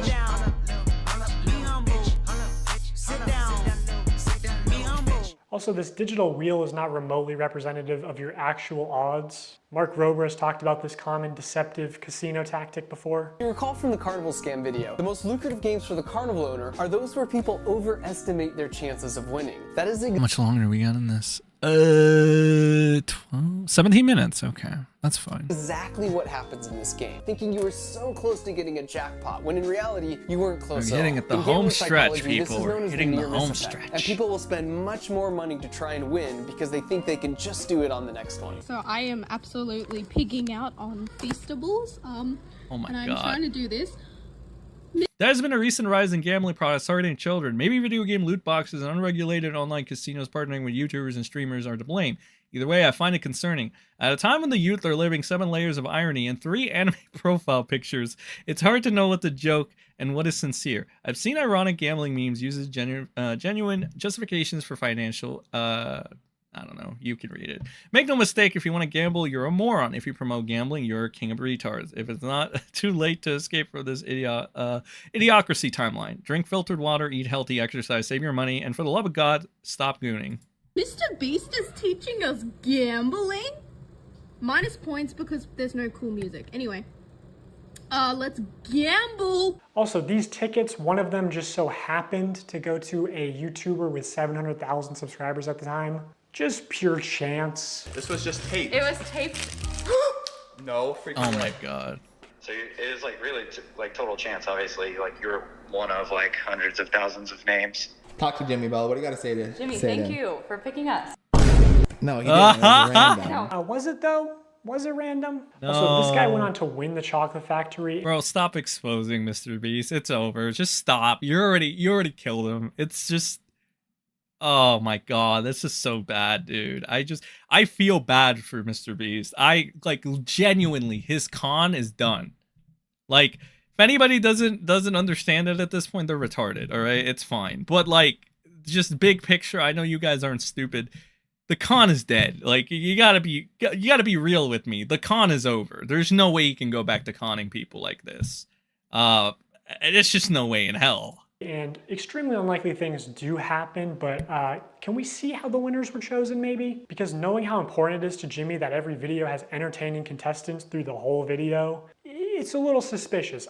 I'll just say, in my opinion, as somebody who worked for MrBeast, I don't think this large YouTuber won a ticket purely by chance. Also, I know that producers are sort of able to pull strings behind the scenes to give some contestants better chances than others. And he runs these sweepstakes to like bribe children with gambling to consume more sugar. Like, this is far worse than a lottery ticket because a lottery ticket doesn't give you diabetes and only pay out your rich and famous friends. Like, MrBeast is bringing hundreds of thousands, if not millions, of new people to the candy aisle, whether he wants to admit it or not. People are just walking to the chocolate aisle, and instead of buying Hershey's, buying Feastables. Like, people who never would have bought chocolate in Walmart are walking to the chocolate aisle specifically to buy Feastables. You're creating a new market. Exactly. Yeah. I'm bringing new customers not to the obese aisle. people Okay, to the I guess chocolate he does aisle. want to admit What a it. hero. You know, kind of a weird flex, not something I would brag about, Jimmy. Also, maybe I should mention technically I'm a certified nutritionist, which really just means I paid $1,200 for a course and then failed to launch a health food company. But I know that poor diet and especially excessive sugar consumption is the #1 cause of death and health problems in America, including some of the health problems that MrBeast claims to care so much about. Blindness, deafness, loss of limbs. MrBeast also just launched a combo with Zaxby's, which if you get a soda, it's over 2,000 calories for one meal. Because obviously so much obesity and disease comes from the stuff we eat. The only thing real in this video is the new MrBeast box at Zaxby's. I'm pretty sure this would be illegal my in Europe. God. This is like more calories in one meal than the average 10-year-old is supposed to consume on a daily basis. Tell me how I'm killing little kids. New research finds childhood obesity rates are getting worse. The #1 killer in America is obesity. The number of deaths in overweight people surpass alcohol and smoking altogether. For 30 days straight, we are going to be giving away $10,000 to a lucky customer who scans the QR code on the back of any new Feastable bar. It's just Oh my disappointing to see God. somebody pretend to care about the health epidemic in the US. Dude, it's okay. We live on the internet. There are a ton of pretenders that I have to see on a regular basis. It's fine. Only when it's profitable for them. I know this point isn't going to resonate with a lot of people because of how normalized high calorie and high sugar diets are in America. But like driving children to get into the habit of consuming excessive amounts of sugar, like $10,000 a day as a giveaway is very deliberate because it's trying to create repeat customers that just buy out of habit. Like doing this especially when you clearly understand how much of a health risk it is to these kids. Because obviously so much obesity and disease comes from the stuff we eat. It's honestly just fucking evil to me, and I pushed back against this a lot while I worked at the company. For Halloween this year, Feastables is planning on putting $1 million in a chocolate bar, and they wanted to do a bunch of like scummy marketing and shit. My manager literally said at one point that they wanted to associate buying a Feastables with your dream coming true. So they're pitching ideas like, you know, buy a Feastables, win 10K, buy a Feastables out of a vending machine, and the vending machine just starts spitting out money. Buy a Feastables and it has a ticket to Disney World, whatever, right? And I don't want to put a lot of like hearsay into this video. You should just believe the receipts that I'm showing you and not what I'm saying. But I swear to God, I said to somebody at the company, I feel like Feastables is 70% a chocolate company and 30% a lottery targeting children. And this higher up person at MrBeast said it was probably closer to the other way around and was laughing about it. Jesus like Christ. 70% a lottery, 30% a chocolate company. Everyone knows it's just the call to actions and call to action giveaways especially that drive sales. As soon as they stop, it's hard for large bargain retailers to sell this shit for 70% off. That's why they push them so hard. Once they stop, the diabetes giveaways do have a face. I meant to pause it As soon as they stop, here. it's hard for large bargain retailers to sell this Hold shit on. for What did 70% Steve off. Jobs say? That's If if you have to bribe people to use your product is dog shit. Why they push them so hard. Once they stop the diabetes lottery, no one buys. Also, this is the website right now. MrBeast wants you to join the crew. Just so weird and scummy to me. I believe all the Feastables giveaways do have official rules and no purchase necessary clauses somewhere, but it's very difficult to find them. In traditional media, if you advertise a sweepstakes like in a commercial, you have to say in the promotional material itself, no purchase necessary. Somehow MrBeast gets away with not saying no purchase necessary in any of his promotional materials, not the videos, the descriptions, pinned comments, nothing. To celebrate our launch of milk chocolate and sea salt, we went out and we bought 10 Teslas, loads of cash, and all these prizes you see on the screen. And prizes aside, unlike Hershey's, these bars only have 4 to 5 ingredients and just genuinely taste good. Go to Feastables.com right now and order some chocolate. The only problem is the chocolate river is deteriorating. The only place you'll find no purchase necessary is either on the Feastables Twitter account because it's a rule of the platform, and even still they try to push it. No perch neck. No perch neck. In the Feastables website under a FAQ. And to enter for free, you have to mail in separate 3" by 5" hand-addressed written index cards, up to 10 a day. Do you think kids are gonna do that shit or just beg their parents when they're at Walmart for the YouTuber diabetes lottery ticket? How is this legal? How do you mail something without making a purchase? Cards, envelopes, stamps, the free entry method can cost more than the chocolate bar itself. Also, going back to sweepstakes law for a second, payment isn't the only form of consideration. Consideration can also be time or effort that directly benefits MrBeast in some way. Like, I don't know, if he told his fans to clean up and organize his Feastables displays in Walmart for a chance to win $5,000. Shelfie cleanup and $5,000 drawing? They thought this was going to be a monthly thing, but it got a lot of controversy, obviously. Wow. How can I successfully clean up the shelves? Wow, glad you asked. No bars on the shelf? Go find an employee and ask them to check to see if there is product in the back room and ask them to bring them out so you can put it on the shelf to match the tags. What the fuck, dude? Imagine a 7-year-old looking for the Walmart manager so he can ask to stock shelves for a chance to be compensated? Dude, was Walmart in on this? This was not just one off-the-cuff tweet. This was like planned with instructions and graphics and everything. Also, a company asking children for selfies is a little bit weird. And while you're at it, if you want to maybe move some Hershey's cars and make sure that Feastables has plenty of space, I wouldn't complain. I just cannot believe they were going to give $5,000 to one of MrBeast's child laborers for stocking shelves. And no one at MrBeast was like, hey, this is a terrible idea. Actually, if you said that, you'd probably get fired.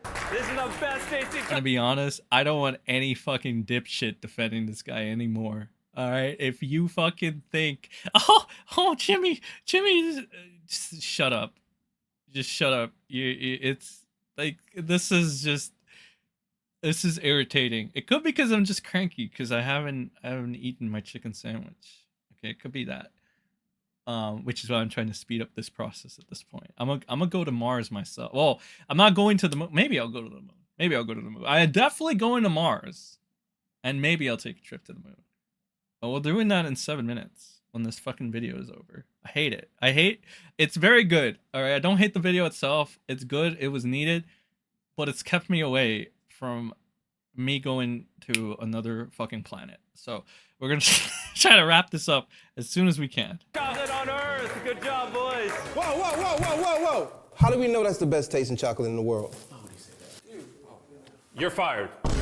What? This is such horse shit. You can do that? I mean, that is a bit of a stretch. Yeah. The most shocking result was that Feastables never earned anything higher than a 3rd place ranking. But I do think their branding as like world's best chocolate bar is how do you get away with that? World's best chocolate. World's best pizza. What does that even fucking mean? Define that yourself. Yeah, I mean, I guess. But I would think you'd have to, I don't know.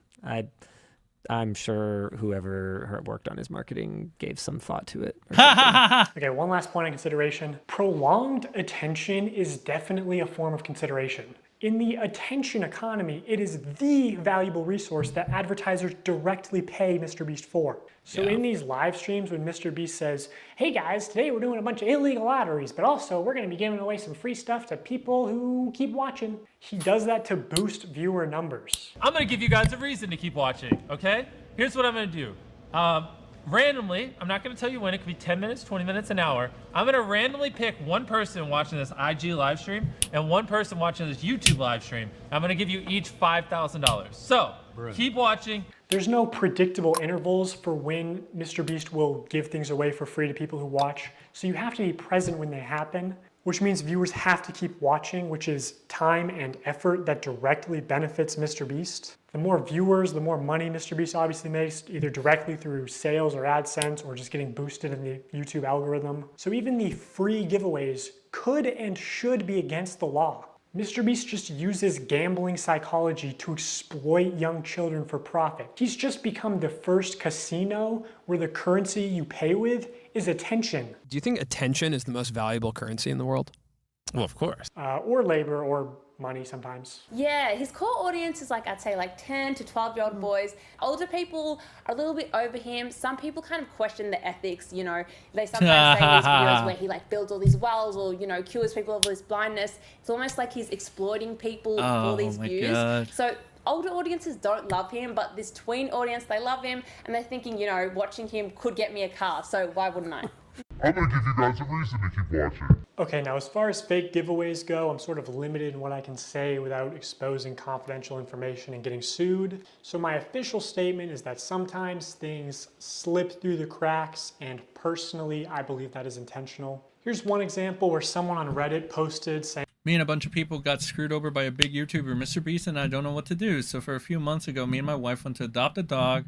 To our surprise, MrBeast ended there and offered us free dog food for life for us to allow them to put us in their video. Obviously, we said yes, and it seemed like an amazing gift. that they were promised free dog food for life in exchange for letting MrBeast use them in a video. 5 months later, they still haven't received their dog food. I actually sent this post to someone who works at MrBeast, and they said they were going to send it to the PR team, and then the Reddit post got taken down. Nice. So I don't know if it got resolved. Nice.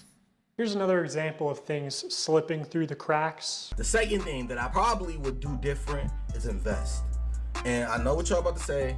Y'all about to go to the clip too, where Jimmy said that we set a certain amount aside to invest. I know you talked about wanting to maybe invest 50K and then set aside like the other 23 for just other little nuances here and there. This is not me calling anybody a liar or anything, because I know what y'all do. I know what the internet does. But what I think what happened was somebody that worked for MrBeast or something like that was supposed to probably help me invest. Up for a second, okay? But that didn't happen. I talked to Jimmy. Have more money. Oh, thank you, Colin Christensen. Appreciate the 10. Appreciate the 10. Thank you very much. Very generous. Appreciate that very much. Get my own Feastable. No, I'm kidding.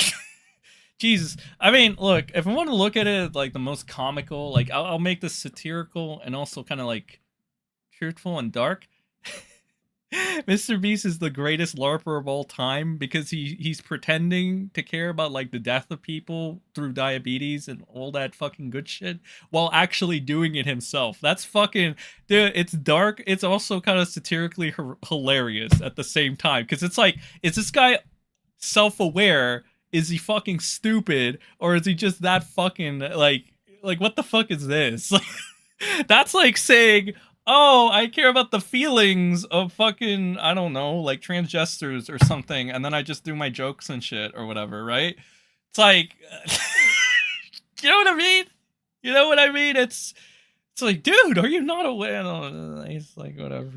Hey, man, I'm getting ready to go to Mars and the moon and shit, all right? It's almost time. We got 5 minutes left on this video. Oh, actually, more close to, we're close to like 3, but like, whatever. We're approaching that time, ladies, and so far pretty solid fucking video. Kind of just killed Jimmy's entire career if you want to look at it from the realistic perspective and not like a brainwash perspective. After I won $1 million, after I finally like got the remaining amount in my bank account, I was telling him, I was like, man, I don't want to fail. I don't want to be like how everybody's saying, like I'm gonna run out of money and do all this crazy stuff. I was like, man, Jimmy, please help me.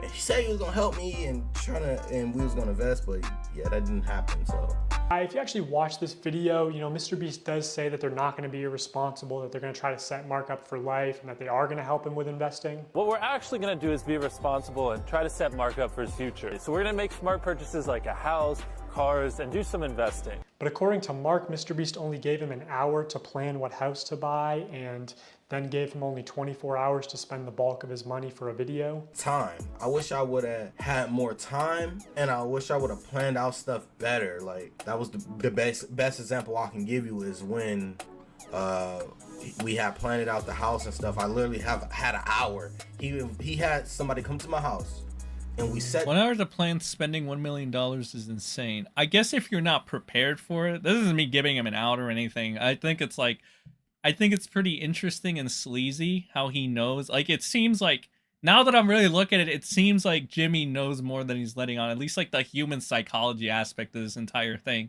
And generally, if you take a course or two or a good number, you can pretty much work the audience, you know? The whole working the audience, worky McWork face, you know what I mean? Yeah, it's fucked up. It's retarded. It's stupid. It's fucked up. It's the best word.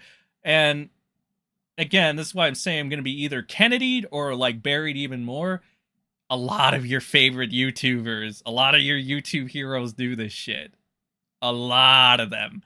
And they get away with it all the fucking time. And all I can do is grit my teeth, smile, rant about it, and be called a fucking hater or a clout chaser for calling it out. So, again, fuck you networking, fuck you hit piece writers, fuck any of you. Fuck you, doxers. Fuck you, death threaters. Yeah, I'll probably be Kennedy'd at one point. Or further buried, whatever the case. I just don't fucking care. I am out of shits to give. Burn bridges to light the way. Alright? Oh, and may Nick Rekieta burn in the flames of hell. Alright, I gotta say that. It's great. It's fucking, I love it. I don't, and it sounds so good. Down and we planned all this in an hour. Yeah, they came to my house and we planned this out in about an hour. So I wish I would have had more time. That is really crazy amount of time to give to the average person. Like, you know, what are you gonna do with this money and shit? Like, if you have it all planned out, well, if you have critical thinking and you have it planned out, right, you probably wouldn't fall for this retarded shit, right? Then again, if you do, say, take a leap of faith and do it, you could probably have some logical basis for what you're going to do with that money. Unfortunately, I don't think Jimmy picks his, with all due respect, his winners off of who's smart and who isn't. You know, I probably, with all due respect, takes somebody that's fairly inexperienced or dumb and just goes with that. It's again, very, very interesting way to work things. Oof. Damn. 2 minutes left. 2 minutes on the clock. And I wish I would have did a couple things differently on the time management side, which I guess I really couldn't help because I had to spend it. I had to spend the money and I had to like do all this. So I'm starting to think he might have been a little bit better off if you didn't make him spend $1 million in 24 hours for content. Can I just say, I'm super glad you won the $1 million. All I need from you is a signature right here. The vehicles are yours. What we're actually going to do is be responsible and try to set Mark up for his future. You better not read it. You're a millionaire. You ain't got time to read. The more you show us around oh the world, my like, God. So blatant. You won the $1 million. Wow, yeah. Buy my chalk, then I might save you too. So, you're selling Krabby Patties, eh, Plankton? That's right, Squidward. And there's a free bucket helmet with every purchase. Care for one? No! You may have hoodwinked everyone else in this backwater town, but you can't fool me. I listen to public radio. I used to watch What's that iDubbbz. supposed to mean? It means you set up Mr. Krabs. You stole the crown so Neptune would freeze him and you could finally get your stubby little paws on the Krabby Patty formula. It was you all along. But you made one fatal mistake. You messed with my paycheck. And I'm gonna report you to the highest authority in the land, King Neptune. We'll see about that, Inspector Loose Lips. Now activating helmet brain control devices.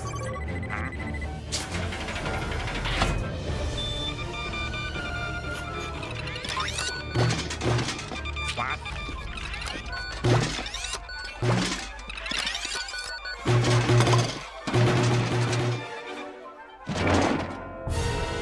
All hail Plankton. What's going on here? Seize him, slaves! All hail Plankton. God, get down here!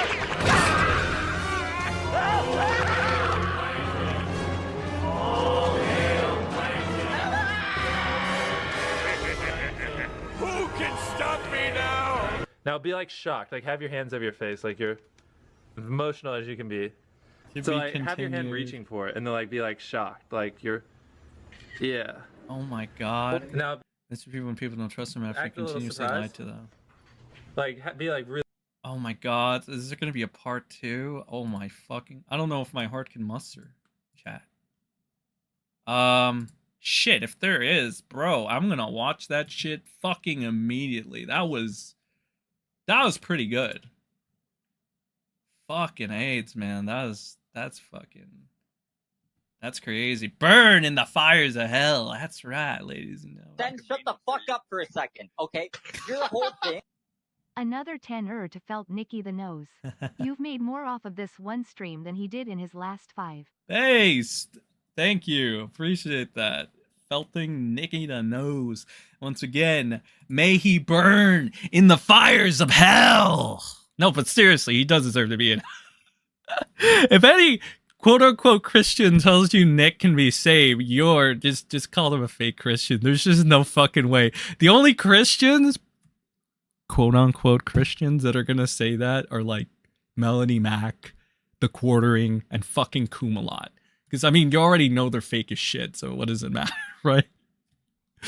But, yeah, appreciate you guys stopping by. Appreciate this stream was fun. Appreciate the support, too. Of course, it was demonetized, for sure, for sure. It was gonna happen.